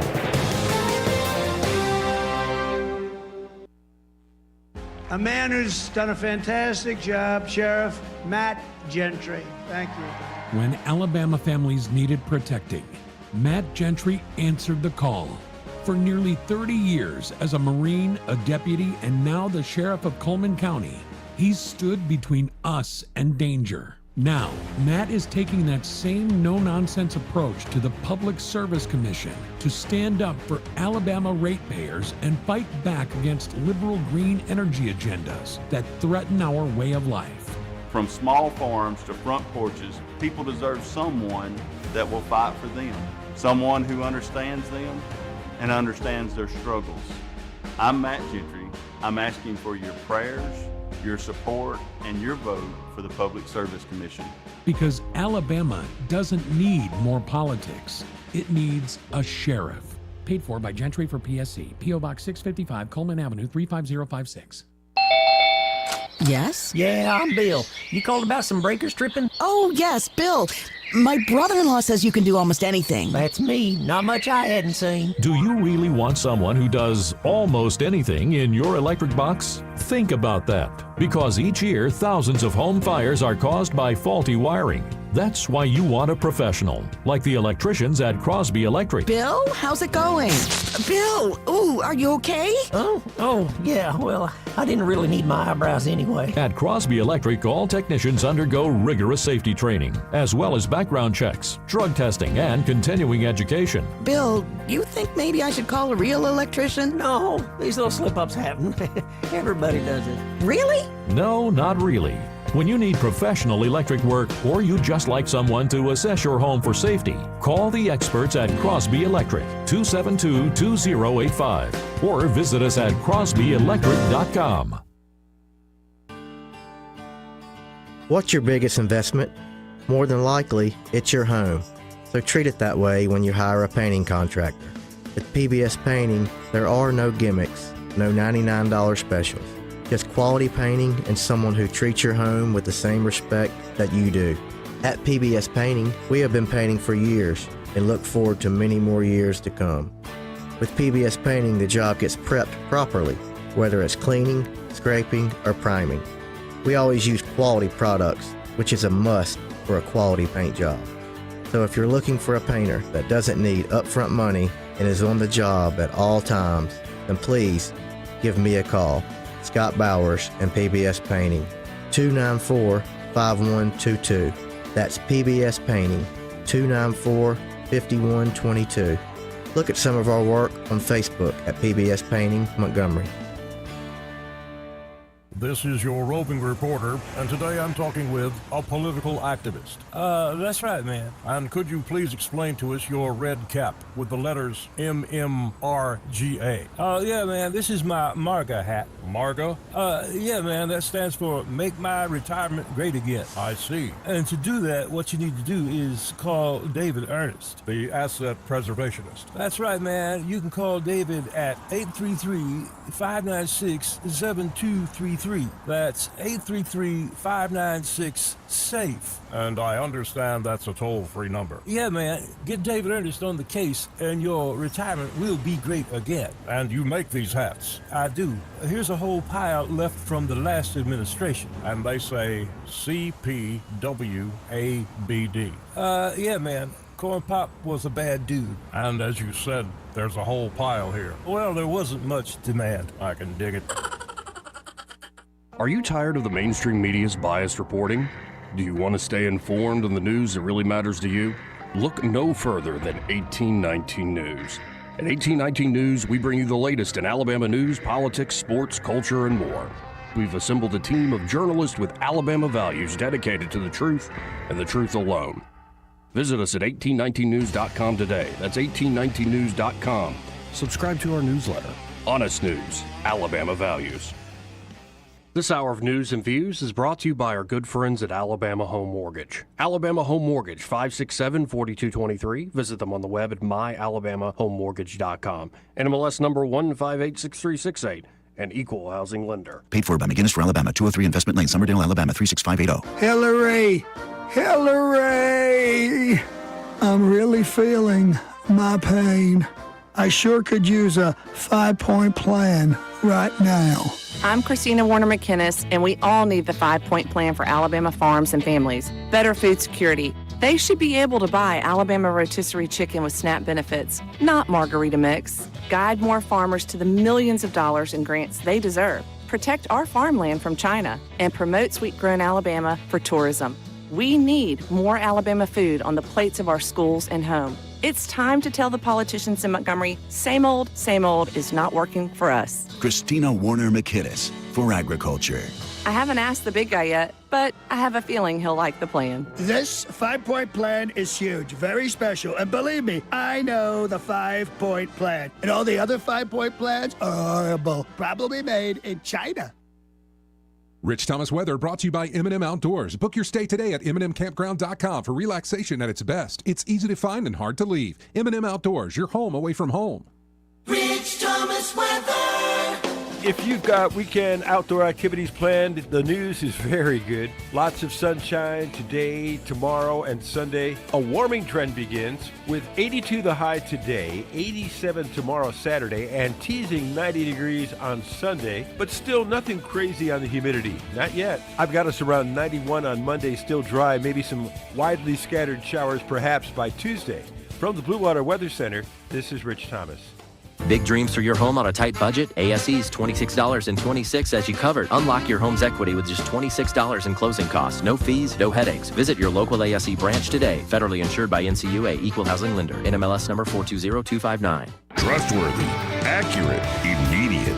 Carrying your voice across the river region. News Talk 93.1 FM WACV.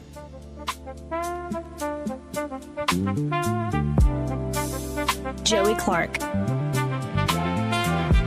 Welcome back. I'm your host, Joey Clark, and look who's joined the party. Who's here? Eddie Bader. What's up, girls? How y'all doing? All right. How are you doing? I'm great after especially talking to Lue Elizondo there. Out of this world. Yeah, no, and I like what you did there. I wanted to kind of just say I apologize because like this sort of stuff makes me immediately go to the more spiritual realm. Like Nothing wrong with that.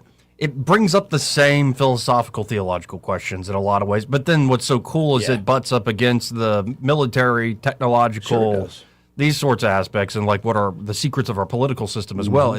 It's one of those rabbit holes where it's like, man, all sorts of stuff can come out of it. And I think he's always just insightful, always has something, a great way for folks to like understand it, can boil it down, shows he's really thought about the topic. He really does. And so y'all check out the Persona Non Grata tour. Just look up Lue Elizondo. Yeah, especially if y'all are really into this, if y'all are locals, make the trip out to Roswell or out to Dallas and enjoy yourself. Absolutely. Make a vacation of it this summer. And how's that for a vacation? Eh. Well, you don't want to go UAP hunting? I would. There's a couple places I'd like to go do it at, but it'd have to be the coast would have to be involved. We didn't get to talk about the scientists. That would have been interesting. Yeah, we should have talked about I heard you guys touching on that. I was kind of hoping to get a little bit more Yeah, insight into that. Okay, yeah. Next time. We can do it Okay, next 'cause time. what are we at, 17 now? Yeah, and again, I didn't bring it up because I'm still in that camp of like, well, I have no idea.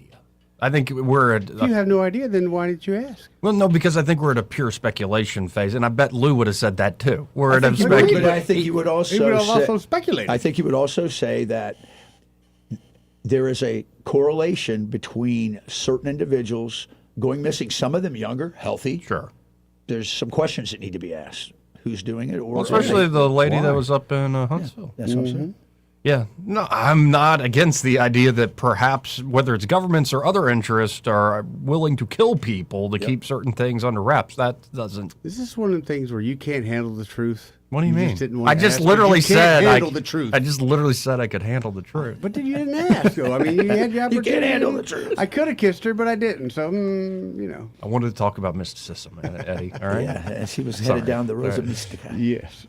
I apologize for nothing, actually. It's okay. Anyway, we'll reset things, and well, it's Friday, baby. Yeah, it is. Man, Friday night temperature's soon nice. upon us. Boat's out of the shop. Put $120 worth of gas in it yesterday, and I finally just shut the pump off. I have no idea. Remember a time when Friday night used to mean a lot in your life? Yeah, we go cruising the strip, man. Mm-hmm. Football game. I don't know when that stopped for me, but it did. Now it's just another night. Other than, I mean, it is nice. You don't have to go to work tomorrow, but like, well, you're always working. That's your own. You yoke yourself in that way. Always be closing. Yeah, that is funny. He yokes himself all the time. Every chance I get. If you don't laugh, you'll cry, right? Yeah, every day. Every day. Anyway, this entire hour has been brought to you by Alabama Home Mortgage, and they're at Alabama Home Mortgage. Kim Williams and Madeline Cannon are ready to help you out, whether you're looking to buy a home or refinance a home. And let's focus today on veterans. Oh, man, they're good at that. They know the latest with the VA mortgage programs, and so if you do not take advantage of this and you're a veteran, for whatever reason, you could be like, well, my buddy told me I already used it. I'm done. No, it's not. Nope. You can do investment property with it. Even. Exactly right. No. Guys, if you're a veteran, this is the best deal. It is. You're leaving money on the table if you don't use it for a refinance deal or for like a purchase, like no down payment purchases.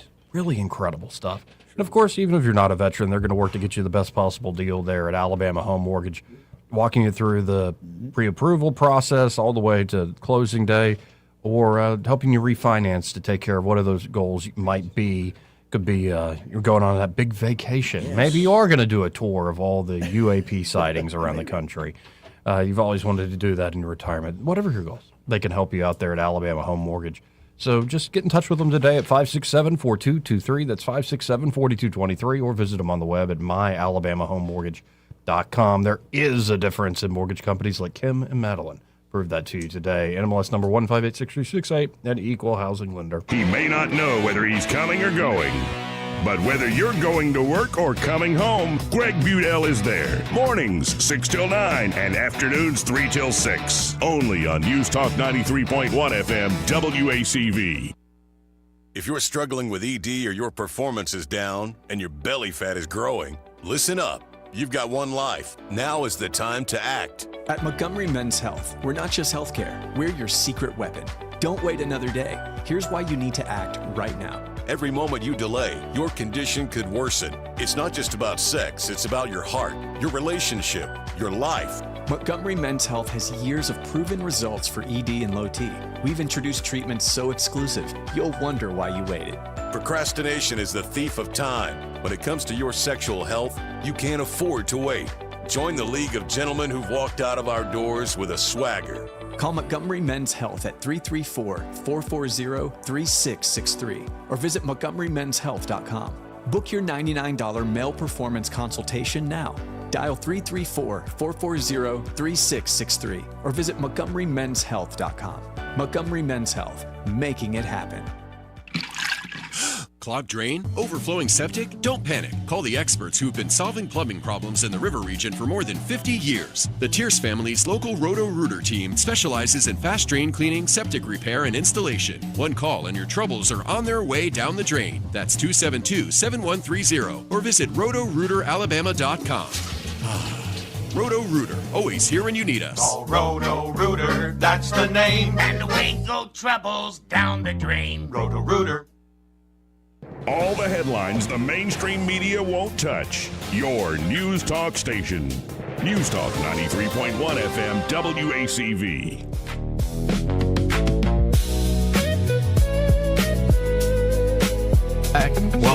Welcome back. We're sniffing cologne here in the studio.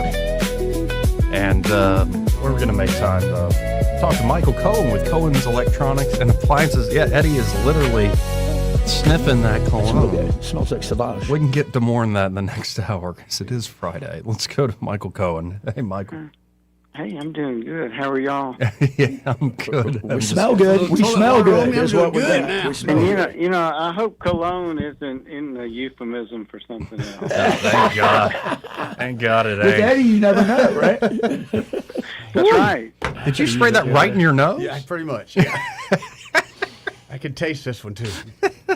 I like that one. Yeah, me too. Doesn't taste so good, though. Anyway, how's it going there at Cohen? Man, it's doing good. It's doing good. We had a big wheel with Samsung that came by and spent a couple hours with us the other day. And I also had my Sony people. Some of the new Sony mini RGB TVs are going to be available around the 1st of June. Okay. So probably by the 10th of June, theoretically, we should have their RGBs, mini RGB TVs down to maybe a 65 or maybe even a 55-inch size. Oh, wow. Nice. So that's pretty exciting that, you know, because everybody can't fit 115 in there. Right. But if you can't, then maybe Eddie could help you with a new home. I could. Yes. So, but anyway, but there's a lot of cool technology built into that 115-inch mini RGB TV, and it's so nice that you're going to be able to get it in smaller sizes. Yeah, folks, get by there. Put throughout the house. And like, especially when they come in, like folks can stop on by and just see it in person, right? That's right. That's right. Meet and greet. Yeah, that's unlike some people that are, you know, off 8 days a week. But some people have to have a mental health day now and again. Well, I wrote you that prescription. Man, you get like a whole week for mental health. Right. Your prescription's still right there. Have you met me, Michael? I need more time. I've actually been taking night medical classes, Michael. Yeah. I can write prescriptions now. I wrote him a script for 2 testicles the other day because of his mental health day. This is a guy who's too afraid to call in sick. He's going to write me a prescription for 2 testicles. Mm-hmm. Mm-hmm. It seems like it's getting very testy over Indeed it is. Folks, y'all get by Cohen's. Go see these brand new TV. That's one of my favorite things to do still, just like an everyday thing. Go TV shopping. Oh, yeah. And at Cohen's, they make it a great experience. And, of course, you can always find more at thinkcohens.com. But I really do encourage you to stop by 2515 Eastern Boulevard here in Montgomery. Open 9 to 6 Monday through Friday, 9 to 4 on Saturdays. And find Michael and be like, I heard you on that show. I don't know what they were doing in there, what they were huffing in there, but I'm here. It's a good day to listen. That's right. That's right. Yeah, y'all come see us, ask us some questions, bring us a picture about the area that you're trying to upgrade. Let us ask you some questions, and let us help you make the right choice for whatever your needs are. Well, thanks, Michael. I hope you have a great weekend. Hey, you too. Take care. See you, buddy. Final hour coming up. Broadcasting from the Riverside Chevrolet Master Control Center, this is WACV Cusana, News Talk 93.1 FM. When it's Chevy, it's Riverside. With SRN News, I'm Bob Agnew in Washington. President Trump says he's not yet made a decision on whether a major sale of U.S. arms to Taiwan can move forward following his 3-day visit to China. The president told reporters on Friday as he flew back on Air Force One that they also made a major deal for China to buy several hundred Boeing aircraft. Harvey Weinstein's rape trial has ended in a mistrial. The judge declared it today after a jury deadlocked. The former Hollywood mogul has been convicted of other sex crimes on 2 U.S. coasts and remains behind bars. A mistrial leaves a New York charge in limbo after 3 trials there. The Justice Department will seek the death penalty for the man accused of fatally shooting 2 staff members of the Israeli embassy in Washington outside a Jewish museum.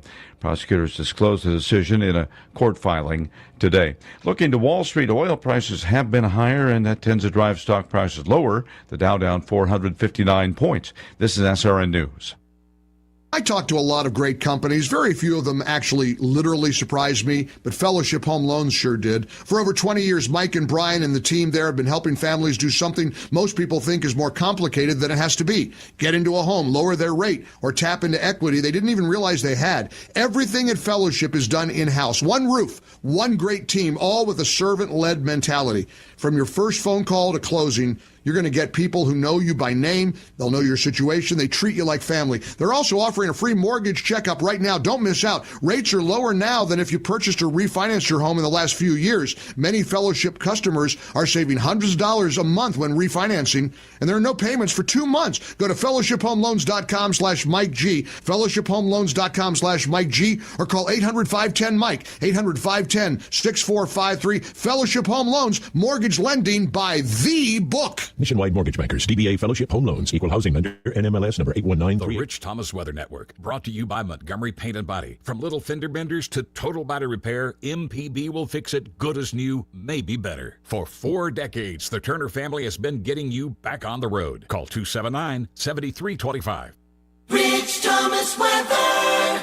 If you've got weekend outdoor activities planned, the news is very good. Lots of sunshine today, tomorrow, and Sunday. A warming trend begins with 82 the high today, 87 tomorrow, Saturday, and teasing 90 degrees on Sunday, but still nothing crazy on the humidity. Not yet. I've got us around 91 on Monday, still dry, maybe some widely scattered showers perhaps by Tuesday.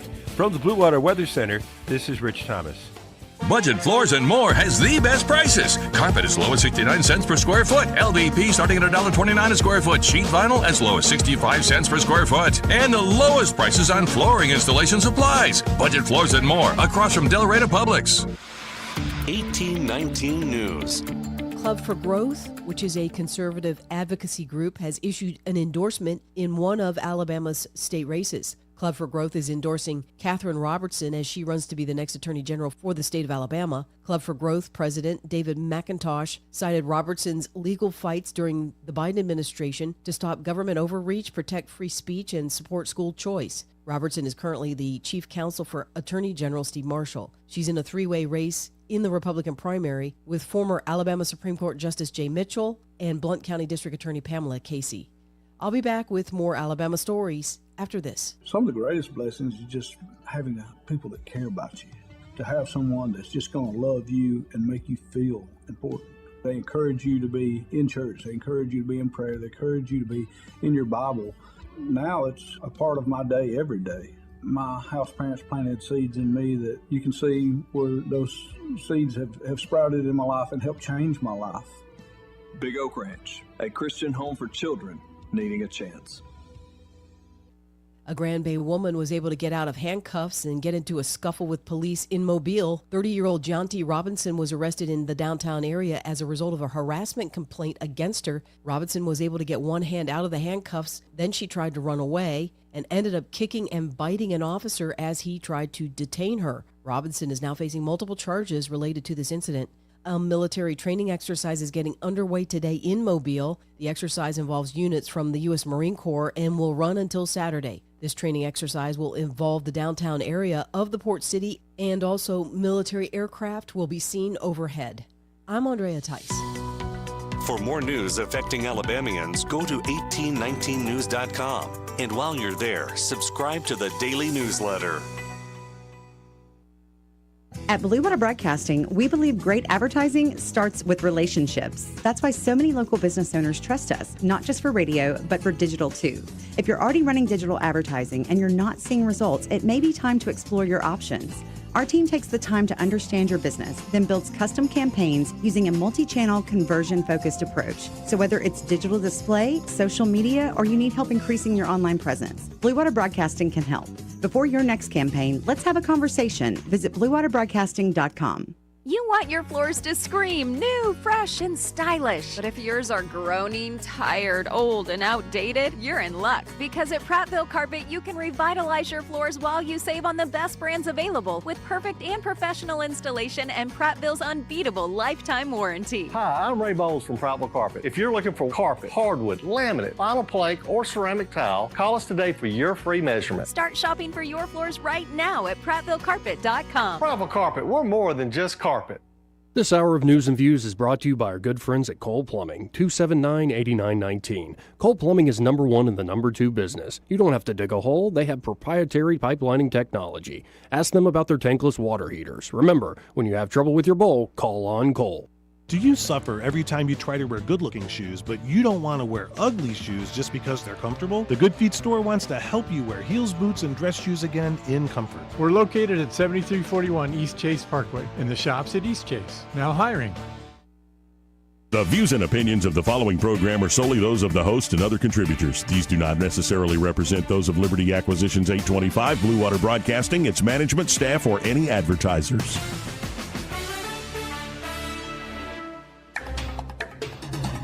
It's time for Montgomery's conversational radio show. It's News and Views on News Talk 93.1 FM. To join the conversation, call 272-9228.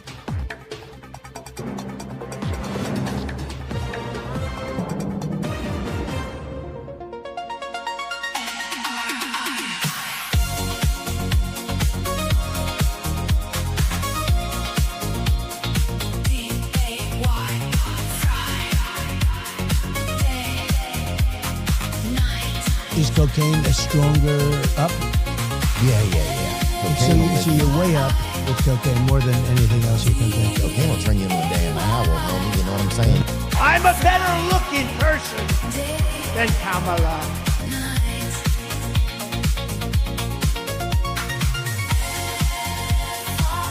Welcome back. It's almost Friday night. Get ready to go to the club. Get ready. Yep. Yeah, this place right now, this studio smells, I like it actually. It smells delicious. It smells like Arabia. All right, it really does. Hey, dude, tonight, no women. Just dancing. Friday, Friday night. Welcome back into the program, folks. Yeah, I was riding down the road listening to an instrumental I'd made. I'm like, It, baby. Anyway, where to go next? Well, we could go to the Democrats. Oh, what you got there? Good. Yeah, but they think they've got like they're ready to go. Like Hakeem Jeffries is. Well, let me give you a little sample. Please do, because I got nothing. Yeah, Hakeem was talking big the other day. You're a big talker. And he seems dogged and like we're coming after y'all. We're gonna win the House back, and we're coming after Trump and all this stuff, especially because this is the greatest assault on things since like Jim Crow. Oh, here we go. Yeah, so let's listen in to the minority leader in the House of Representatives, Democratic Congressman Hakeem Jeffries. And so Susan Delbene said earlier today, we're going to win back control of the House. Mm-hmm. Are we? And the big fight will be what happens in between 2026 and 2028. Because we know this unprecedented assault on black political representation, the likes of which we have not seen since the Jim Crow era, the ghosts of the Confederacy the South has afflicted the United States Supreme Court majority. Don't say ghost of the Confederacy. We're going to have phone calls for days about seeing Confederate ghosts. I saw one the other day. You saw one? I saw one the other day going down the river. Yep. Going down the river, you saw Going down one. the river, picking up my jet skis, because, you know, when you got jet skis, they're always in the shop. Mm-hmm. And, off to the right, you kind of see this just kind of a smoky thing out in the middle of the woods. Just this smoky rise. Mm-hmm. Really? And my buddy said, you see stuff like that? That's how you know you've just seen a ghost. Could just be somebody There's no one there smoking a bong. Maybe someone's smoking a bong. No one on River Road is smoking a bong. Right. Or I mean, where's the driver? Maybe it was just the mist in front of your eyes. No, it was about 25 yards into the woods. I believe you. I do believe you. Thank you. Yeah, that's fair enough. Believe I see you. He needs to be careful bringing up Confederate ghosts, though. But anyway, here's more from Hakeem Jeffries. Of the Confederacy has afflicted the United States Supreme Court majority. Afflicted them. And is invading and haunting the nation right now, and we take that seriously. So the ghost of the Confederacy has afflicted the Supreme Court justice and is invading and haunting the nation. Mm-hmm. My papa said the South would always rise again. Yeah, but in back. incorporeal forms. Stand back. I don't know how big it's going to get. And we know it's going to continue, which is why Democrats are committed to launching a decisive and overwhelming response in advance of the 2028 election to ensure that it's the American people who are the ones who get to decide who's in the majority in the House, who's in the majority in the Senate, and ultimately in 2028, who gets elected as the next president of the United States of America. The AP just dropped this. Yeah. Is that somebody calling in about a Confederate ghost? No, cousin Benny. Okay, we'll get to him in a second. Confederate ghost. AP just dropped a story about internal conflict among the Democrats. Yeah, that's right. Because, by the way, the redistricting is happening. Yeah. So, like we mentioned that earlier, it's changed essentially a majority by 2 Republican districts with 19 toss-ups. So it's still anybody's game in a way. But then Democrats, despite like Trump's approval falling and Republican approval falling, Democrats aren't exactly gaining approval. No. People still think they suck, including their own base. But now AP just dropped a piece about the internal conflict among Democrats called Inside the Fuhrer. Plaguing Democratic National Committee leader Ken Martin. The Fuhrer. Major donors aren't giving. Liberal influencers are publicly questioning Martin's refusal to release an internal report on the party's failures. And Democratic operatives have begun informal discussions about recruiting a new chair, even as most believe that Martin's job isn't in serious jeopardy ahead of the midterm elections. Amanda Littman, who leads the Democratic allied organization Run for Something, said she's been approached by senior strategists in recent days, gauging her interest to replace Martin. She declined, but said many in the party have lost faith in the DNC leader. I think it's a really hard job, and also Ken is not doing it very well.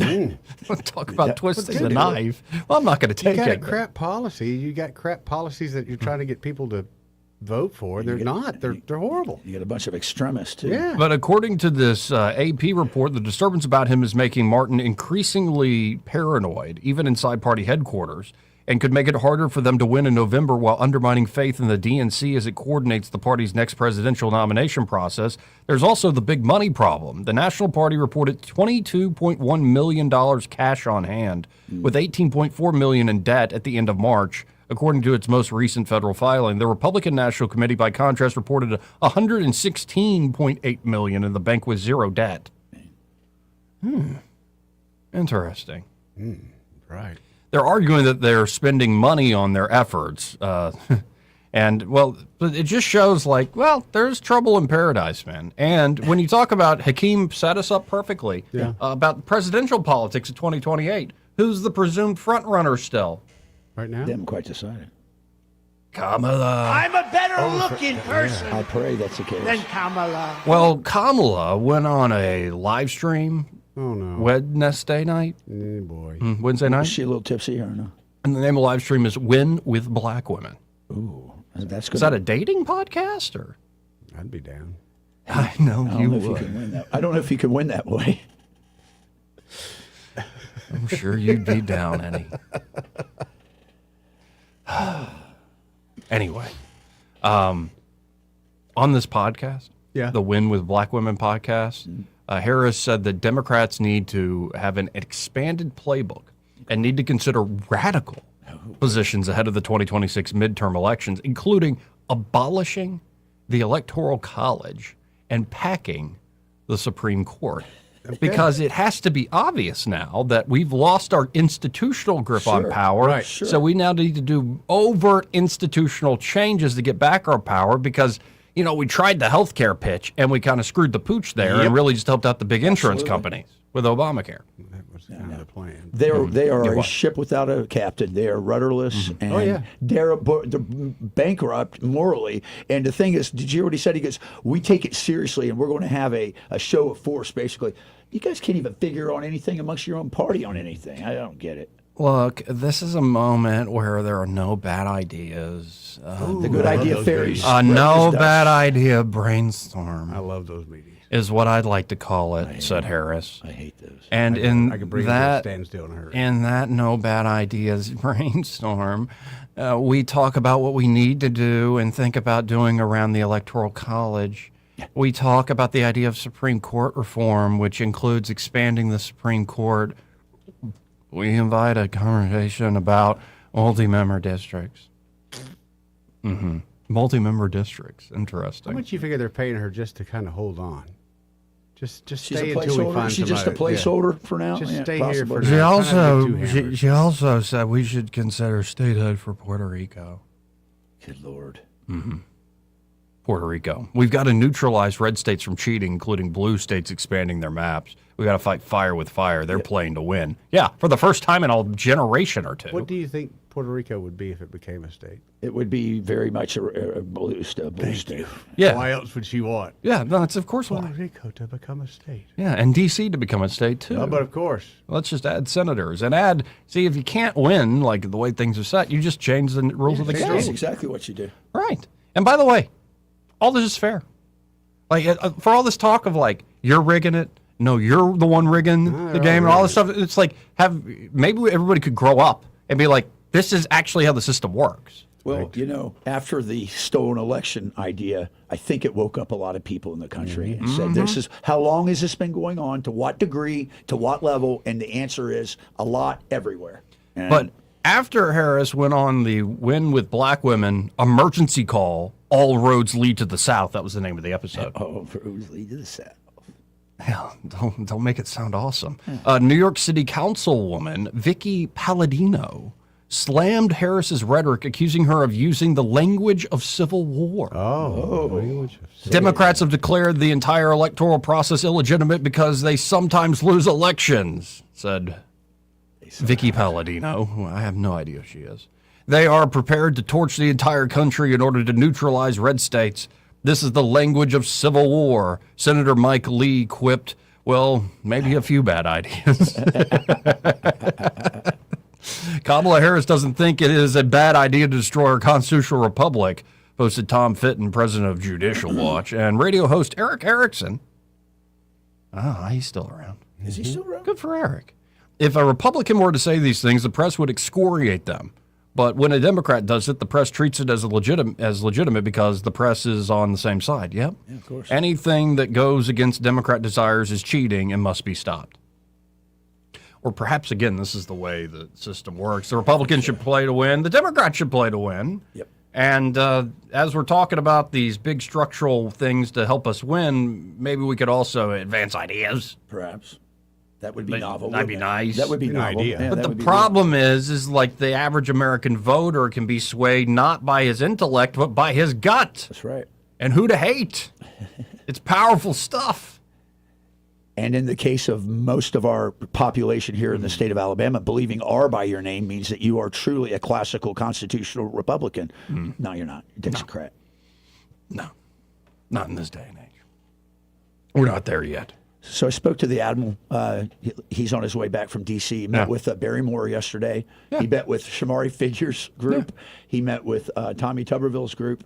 And he had some very interesting things. We may want to have him on next week. He's really got some great. He had a lot of great stuff to divulge, and I think that, sir, if you're listening, which I know you probably are, we need to get you on. He had a lot of illuminating things to say. So, yeah, and you know what he ran into? He's in the rotunda, and there's a group of Israelis there, and there are a political action committee from Israel helping to talk to people about how they want to get off of the American dollar and what, partnership. And he's sitting there talking to him, and this person comes up to him and heard him talking with, I believe it was Shamari Figures, is who he was talking to. And they went away and they said, what's your role here, sir? And he told him, well, I'm the director of the Vets Recover, former commissioner. And they go, we have so many IDF troops that have PTSD, which they do. So they're setting up trying to do a partnership where they're going to bring some of them over here and treat them at Vets Recover. It's kind of cool. That's awesome. It's very cool. He was excited. That's very cool. Yeah, I would love to have Admiral Davis on. Let's go to line 1 and talk to Cousin Vinny. Hey, how you doing? I'm doing great. How y'all doing today? All right. Awesome. Yeah, well, you know something? I am a total happy hippie, and I'm as white as rice, okay?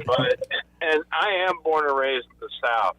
And I was never raised as a racist. My family was never that way. We're Christian people. But you want me to tell you what? And I served in the Air Force. I've been a musician. I mean, I love everything. You know what I'm saying? I'm colorblind. Okay? The thing that makes me sick to my stomach is this whole thing with Hakeem Jeffries publicly throwing out the race game. Okay? Because they don't have anything. They're going to throw that out there. And what makes me even more sick is the fact that had the SPLC had not just get snapped, how much you want to bet they'd be shelling out some money to them and to the riot gangs and everyone get out there screaming race, and Kamala's going to be screaming race, Obama's going to be screaming race, and they're going to play that race card to the hilt. And you know something? Folks like me and y'all, we're Christians. We're all brothers and sisters. Why do these? I guarantee you, Al Sharpton's going to get a part of it. I mean, he's about as dirty as they come. And people like Al Sharpton that play that card to make the money and to get paid to do these, it's disgusting. And I really believe that that's what it's going to be for the next 6 months, going all the way to the preliminaries. Yeah, no, and because it's their golden calf, they can't give up worship on it. Yeah, and I don't know. I'd almost be willing to bet you had SPLC not get just recently snapped, I'd be willing to bet you they would have a piece of that pie. Oh, of course. And they'd be diving in with that. Yeah, you know they would. And it's just so disgusting, man. But anyway, I just want to put in my 2 cents worth. That was good. More than worth 2 cents, but I appreciate it, man. Thanks, y'all take care. Thanks, buddy. No, I get the frustration. I was expressing that frustration on Monday. You heard me. I heard you. Yeah, it's a little sad. So the question is, as I always say, I had a commander who said, don't complain about things unless you've got a better solution. So what are we going to do about it? It's a question. What are we going to do? Well, what are they going to do about it? I was going to say, I think that they're going to probably slice their own throat if they continue down this path. And I have a sense that there's got to be somebody who's kind of like a Joe Rogan liberal. Yeah. Or like another popular comedian podcast, Tim Dillon. Like somebody that has tapped into that zeitgeist, which is very popular right now. Very much so. Like the whole Jeffrey Epstein joke Shane Gillis told at the Roast to Kevin Hart against Chelsea Handler. But that mentality, go read online comments. Look at what in particular happened to like the Daily Wire and where the energy is in the culture. And it doesn't necessarily mean it will always go Republicans' way. So I have to believe there is somebody who is charismatic, who can get the financial backing, who's going to run far away from the over-the-top socialist language, and is going to run essentially a cool campaign and do essentially what Trump did to the Republican Party, to the Democrats. Hope so. Now, do we want to hope for that? I don't know. But I think that's what's probably coming, is for all this talk of Gavin Newsom and Kamala or AOC and all this stuff. It's like, no, I think there's going to be somebody who's like, I'm tired of this crap. I hope you're right. And we're going to have some fun here. And we're going to get back to like a sort of common sense America. Basics. And that is a thing. I think Americans are still very much that 90s liberal live and let live in a lot of ways. It's kind of the culture. And that was still something that it's still dominant in many ways. Where people have gotten tired of that is where it's gone to this woke scold, very aggressive, very in your face. Yeah. And like you're an awful bad person on the wrong side of history if you dare question us on the sex changes for the kids. Like, it's like, what are you even talking about? Seriously, what are you talking about? It's disgusting.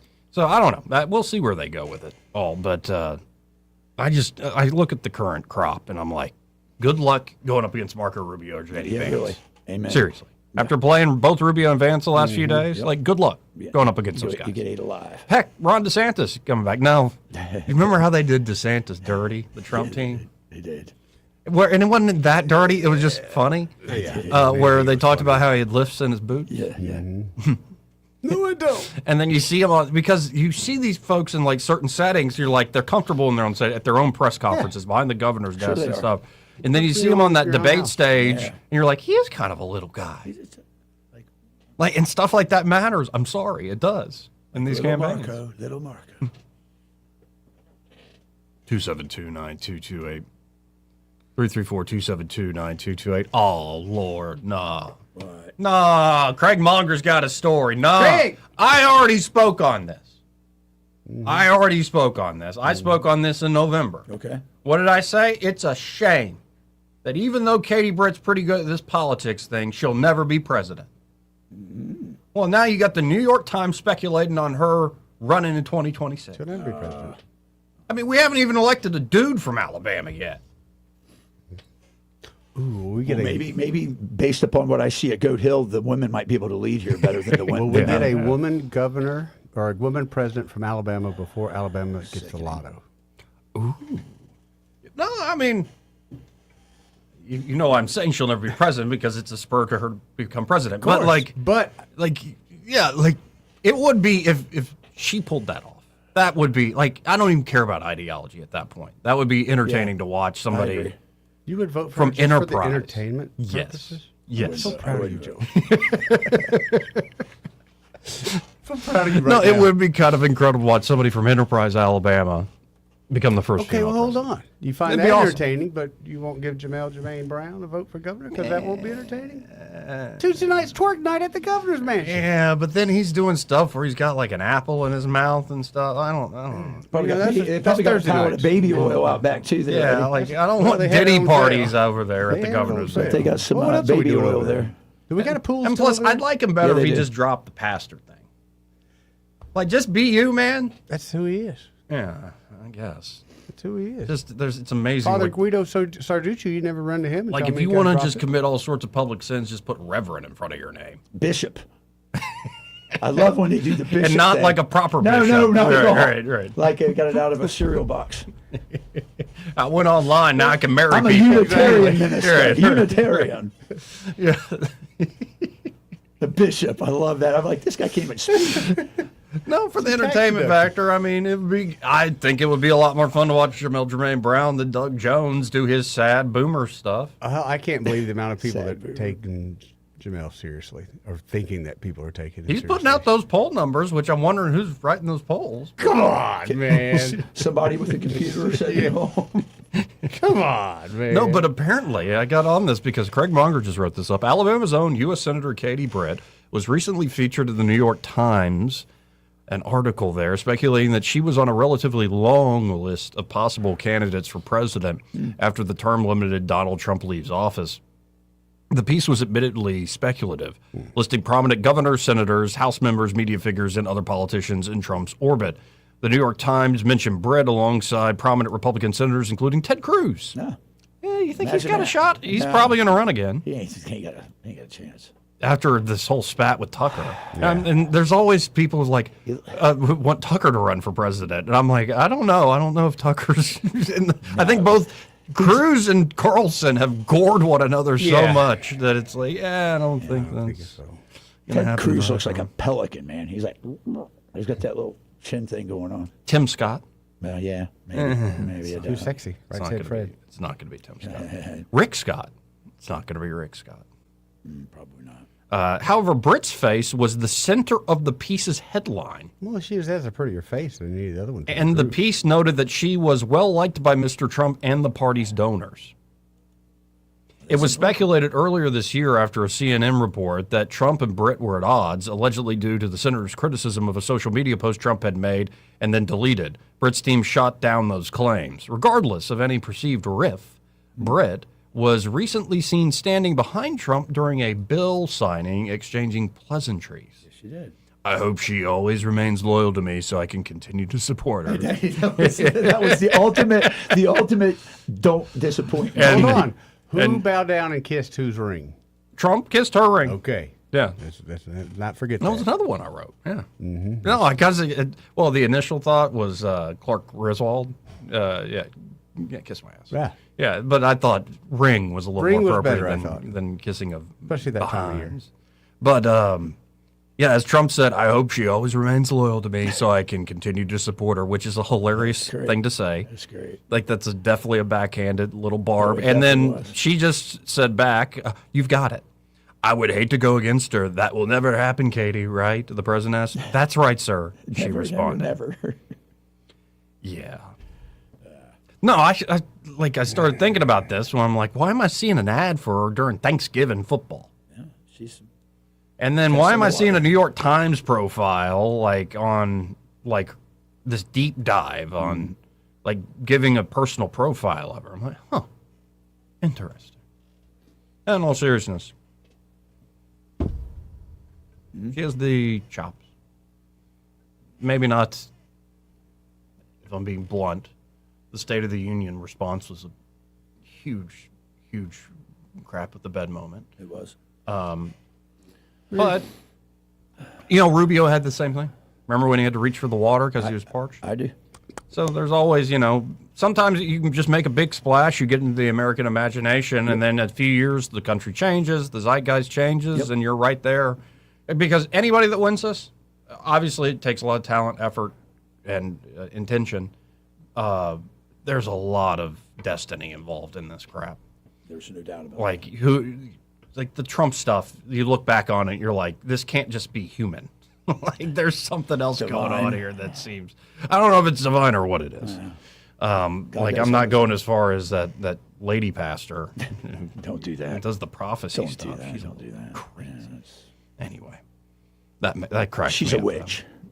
I don't know if she's a witch. Well, she's making prognostications like the Oracle of Delphi. Yeah, and then that is a little much. That is a much. By the way, that bomb story we did yesterday about the IED found? It's like the top leading thing at 1819. Yeah. Somebody said, we live in a different kind of world now after a bomb found below dam in Mobile's only water supply. I'm like, so I spoke to a person that works for the police department there and is very knowledgeable on the way in. And Miss Fleetwood, and she told me that they're speculating it may have been there for a while because it had been closed, and they're looking at some other things. But let's be honest, water is probably one of the best ways to weaponize as infrastructure. It really is. Yep. And not surprising, actually.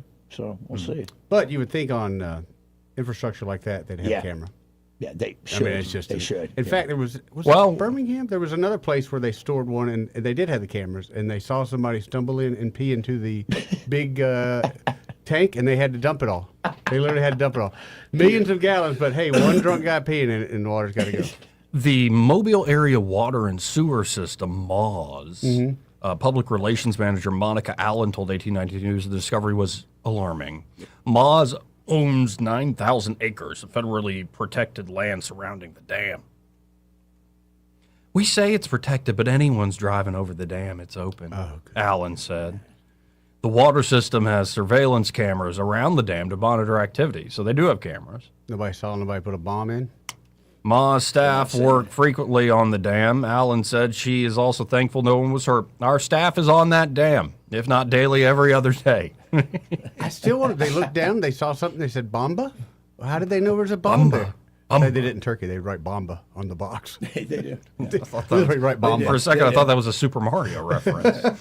It's an odd trait, but they do that. That's back when they used to give you warnings. That's right. Yeah, so did the cameras not record? What I'm wondering. Or did it something that flowed up, or is it just something that got pulled into it slowly but surely? And yeah, what are the tributaries into this thing? Yeah, I'm just curious. Maybe it just went down river. Why did you look right there to see if there was a bomb there? Yeah, why did you look down there? Divers contacted this MAWS, contacted by, they said they found it, but I'm not getting much background. You're asking a good question, Eddie. Well, on the, my guess on the is divers they're themselves. looking. It's probably got a liner of some sort in it, so they're doing an inspection. Oh, But I'm it's sure. just- Listen, because they're getting ready. It was getting ready to reopen Yeah. again. It had been down for maintenance, and so they did an inspection. They said, "What is this? Don't look good." It's just By the way, have we heard anything about maintenance at Montgomery Whitewater? no. I told you they're not going to reopen. Dude, we can take our skateboards down there. You don't need to be skateboarding. If I'm going to do it one more last time, I would like to do it down there. One more last time. I would advise none of us in this room try to go skateboarding on flat ground, let alone Great. Guess what I'm doing this huge weekend? canals. Don't even do one of those Wii boards or whatever you try. I got yeah, my you son gotta one of be them. It's pretty It's cool. pretty fun. Did you try it? Oh yeah. Got the bruises on my butt to prove it. bet you did. I thought so. Bet you I did. thought so.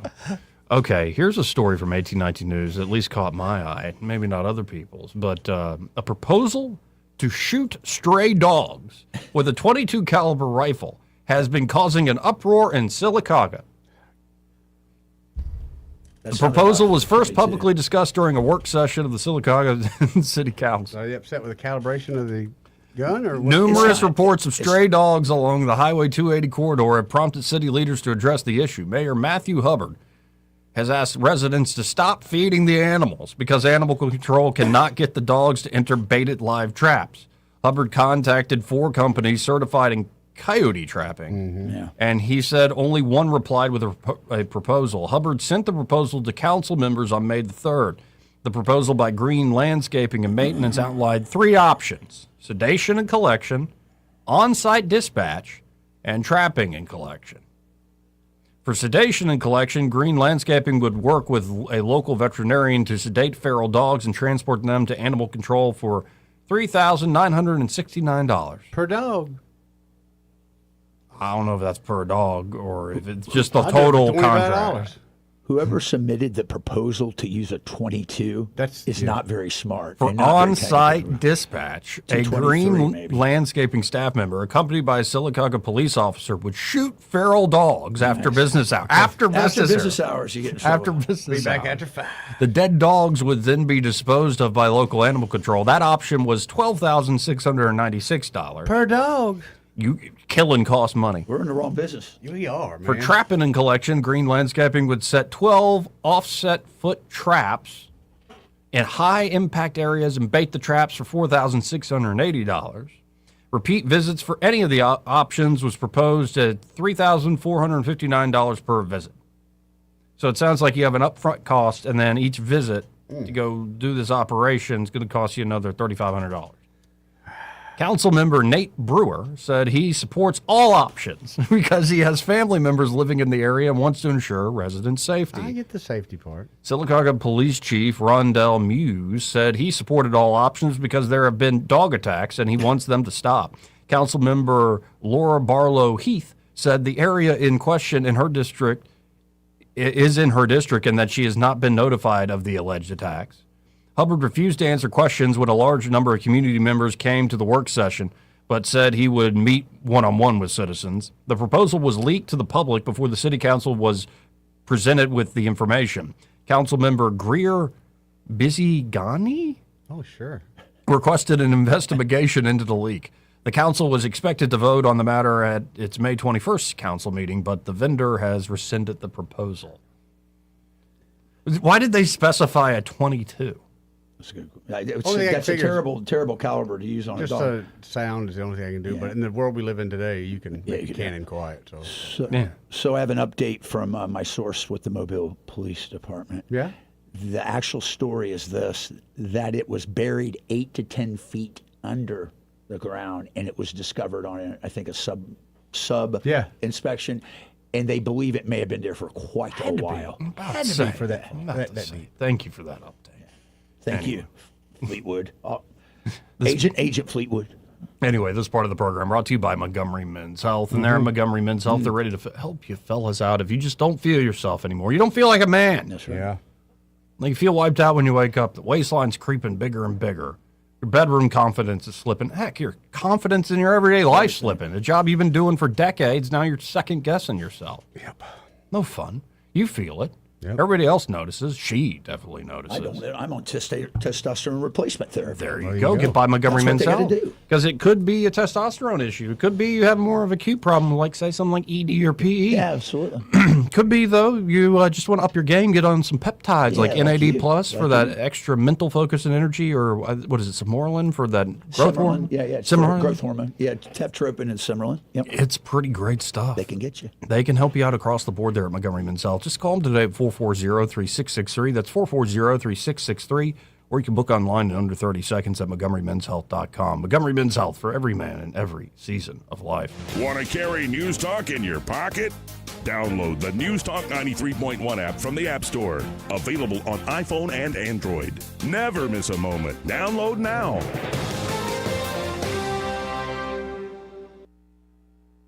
"2026 marks 60 years that hope has had a home in Alabama.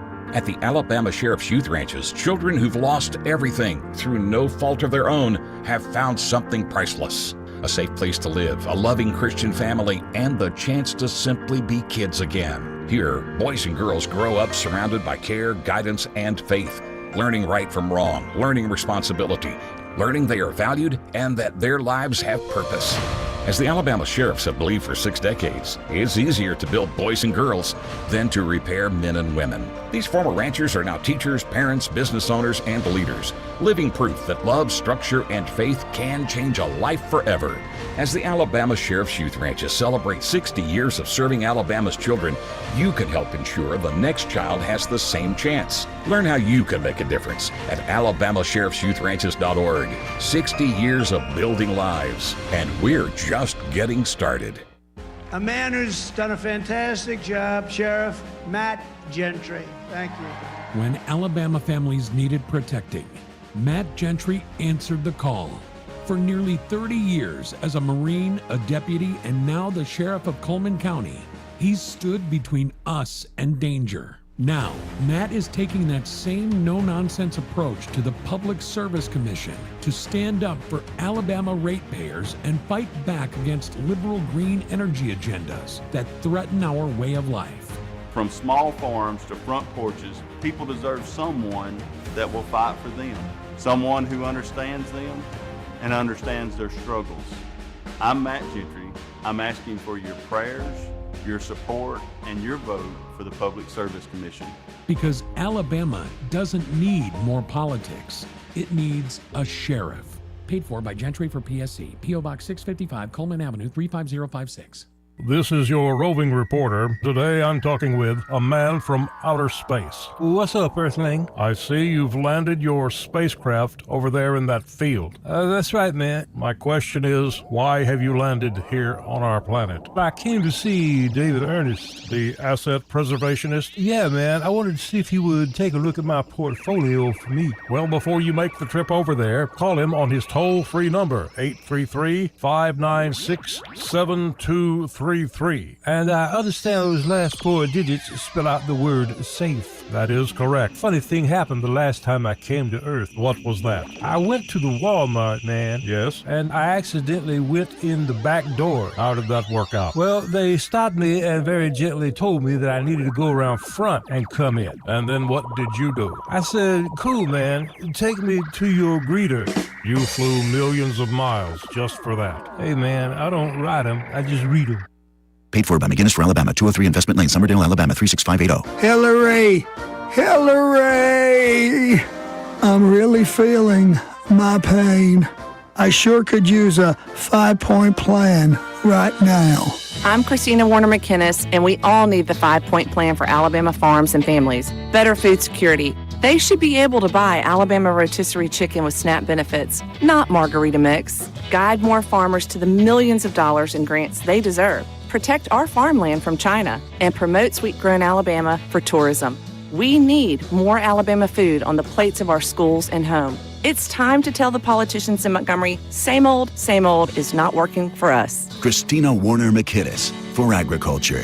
I haven't asked the big guy yet, but I have a feeling he'll like the plan. This 5-point plan is huge, very special, and believe me, I know the 5-point plan. And all the other 5-point plans are horrible, probably made in China. Congressman Barry Moore has always delivered for Alabama. As a member of the House Freedom Caucus, Barry Moore earned a score of 100 from Heritage Action for protecting our values. He's helped thousands of Alabama families, fought for our veterans as a veteran himself, and secured millions for infrastructure, first responders, and public safety. Barry Moore helped pass Trump's One Big Beautiful Bill, delivering tax cuts for hardworking Alabama families, and stood strong to secure our borders. Now, Barry is taking that fight to the United States Senate. Barry Moore will defend our freedoms, defend the Second Amendment, protect our children, stand up for parents, and keep boys out of girls' sports while continuing to cut taxes and lower prices. Endorsed by President Trump, Barry Moore is a proven conservative Alabama can trust. I'm Congressman Barry Moore. I've rolled up my sleeves in Congress, and I'll keep fighting for Alabama in the U.S. Senate. I'm Barry Moore, a conservative fighter, and I approve this message. Approved and paid for by Barry Moore for U.S. Senate. We all know what the career politicians do when an outsider takes them on. It happened to President Trump. As soon as he started winning, the lies and the desperate attacks started. Now they're going after Jared Hudson because the career politicians know he'll drain the swamp, and he's winning. Jared Hudson is a decorated Navy SEAL sniper.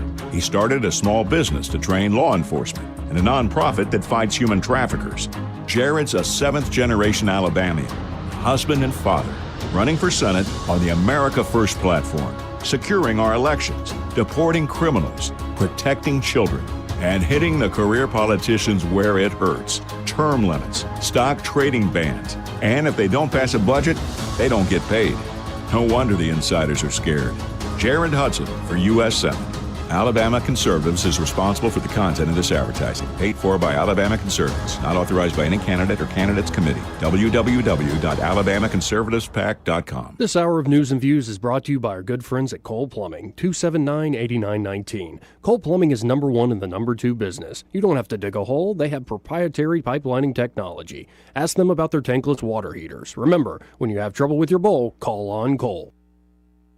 Rich Thomas Weather is brought to you by Alabama Wholesale Lumber. For tough, good-looking roofs, it's Tamco Shingles from Alabama Wholesale Lumber. For great folks and great prices, call Alabama Wholesale Lumber. Rich Thomas Weather. Well, hi, everybody. We've got a beautiful mid-May forecast for outdoor activities this weekend. Tonight, mostly clear. Overnight low temperature drops to about 56. Tomorrow, the warming trend continues. Plenty of sunshine on Saturday and Sunday with a high temperature up to about 87 tomorrow. We'll be teasing 90 degrees on Sunday, and I've got us around 91 on Monday with more sun. Nighttime lows will be in the 60s, and the next chance of widely scattered showers pop up on Tuesday. From the Blue Water Weather Center, this is Rich Thomas. Big dreams for your home on a tight budget? ASE's $26.26 as you covered. Unlock your home's equity with just $26 in closing costs. No fees, no headaches. Visit your local ASE branch today. Federally insured by NCUA, Equal Housing Lender. NMLS number 420259. We get Montgomery talking 24 hours a day. The River Region's most trusted voice. News Talk 93.1 FM WACV.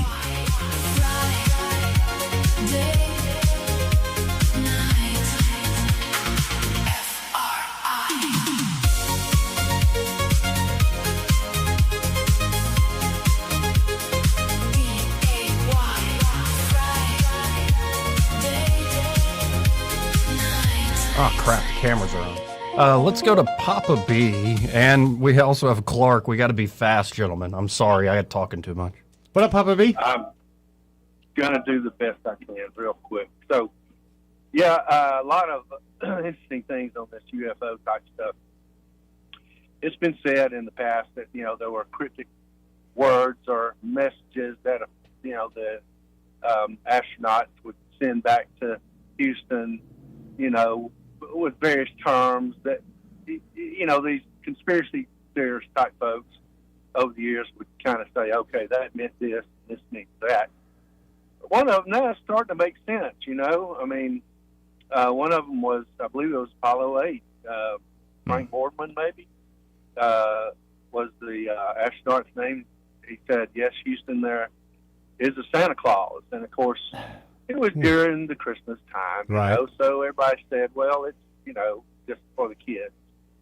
But, he was going to the dark side of the moon. Was he actually seeing something? Was that a cryptic message? There's Maybe, also I a don't know. conspiracy that Cernan was told, don't come back. Yeah, that's absolutely right. Yeah. Well, tell me about that real quick. I don't know all the deep details, but it's like essentially he encountered a voice like that told him like y'all don't come back. Yep. Like don't come back here. Like a warning. No kidding. Yeah. Oh, wow. Okay. Now, if that could just be completely made up, but that's a story floating around the internet. Yeah, well, you know. I like it. Who knows what's true and not Sure. right I'll go with now. it. You know, a lot of stuff flying around. A lot of stuff hitting the fan. Yep. A lot of spaghetti on the wall, as they say. So, you know, real interesting kind of stuff to talk about, though. I will say one other thing.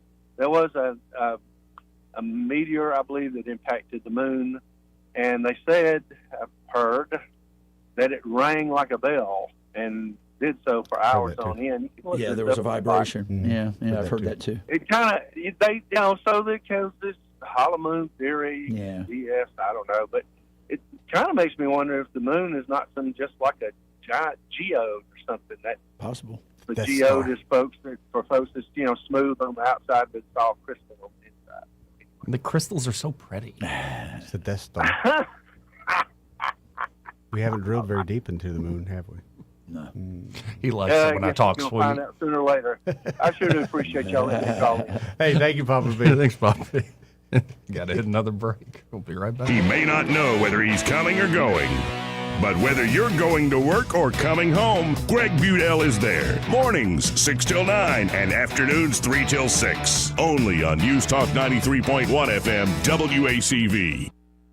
Trust is the number one reason why a patient chooses a healthcare provider. Adams Drugs has been your trusted healthcare provider since 1962 and has been voted the number one pharmacy in the River region for many years. We strive each and every day to provide you the level of healthcare you have come to expect from Adams Drugs. The employees at Adams Drugs take pride in developing relationships with their patients, from making sure your prescriptions are filled correctly to getting to know you and your family's needs and following up on any questions you may have.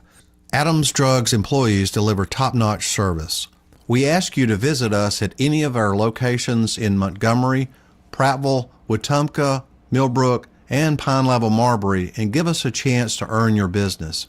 You can find us at adamsdrugs.net for the location that is nearest to you.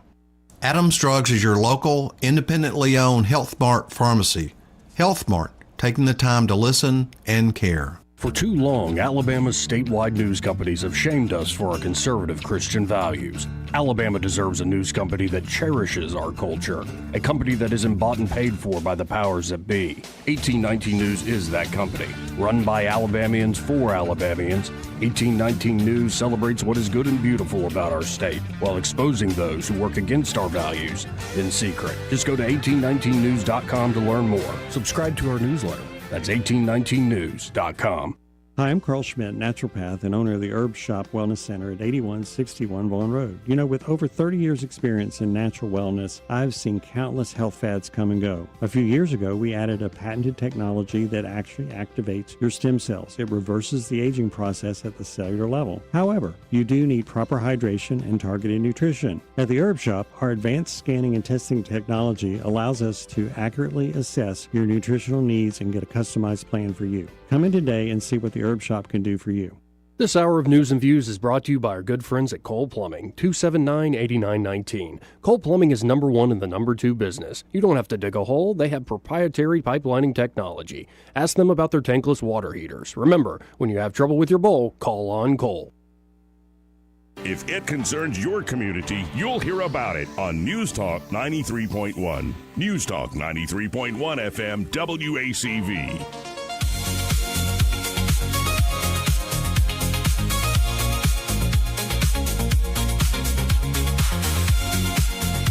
So, before I forget,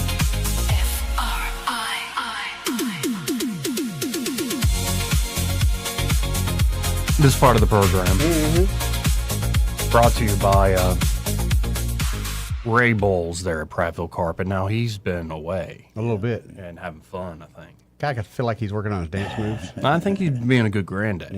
I think so, too. So if he's working on his dance moves, I approve. Might have a dance off with him soon. AI's going to your head, son. Anyway, Prattville Carpet. They can help you. They can help you with carpet. They can even cut a new area rug for you. They can. They could lay down traditional hardwood.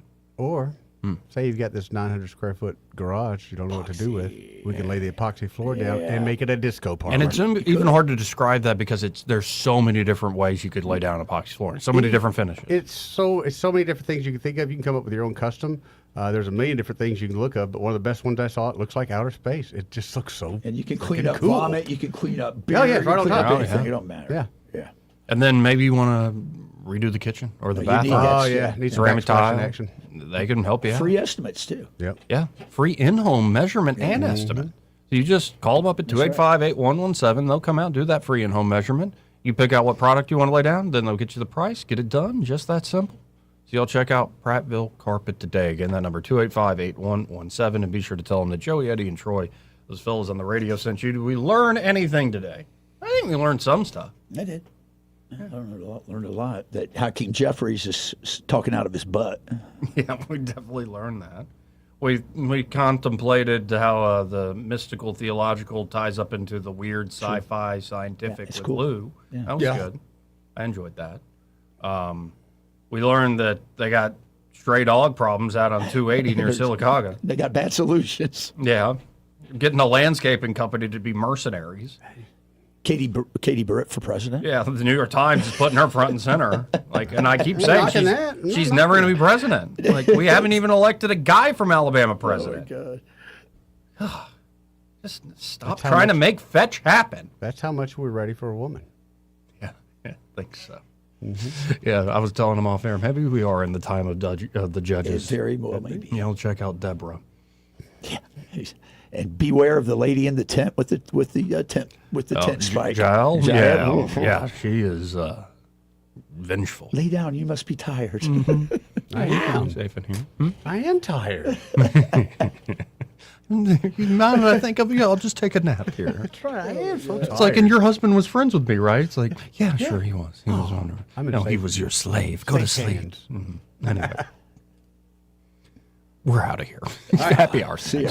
Broadcasting from the Riverside Chevrolet Master Control Center, this is WACV Cusana, News Talk 93.1 FM. When it's Chevy, it's Riverside. With SRN News, I'm Bob Agnew in Washington. The Texas Supreme Court today refused to declare that Democratic lawmakers who briefly fled the state in 2025 to block a vote on new congressional voting maps pushed by President Trump had vacated their office. The all-Republican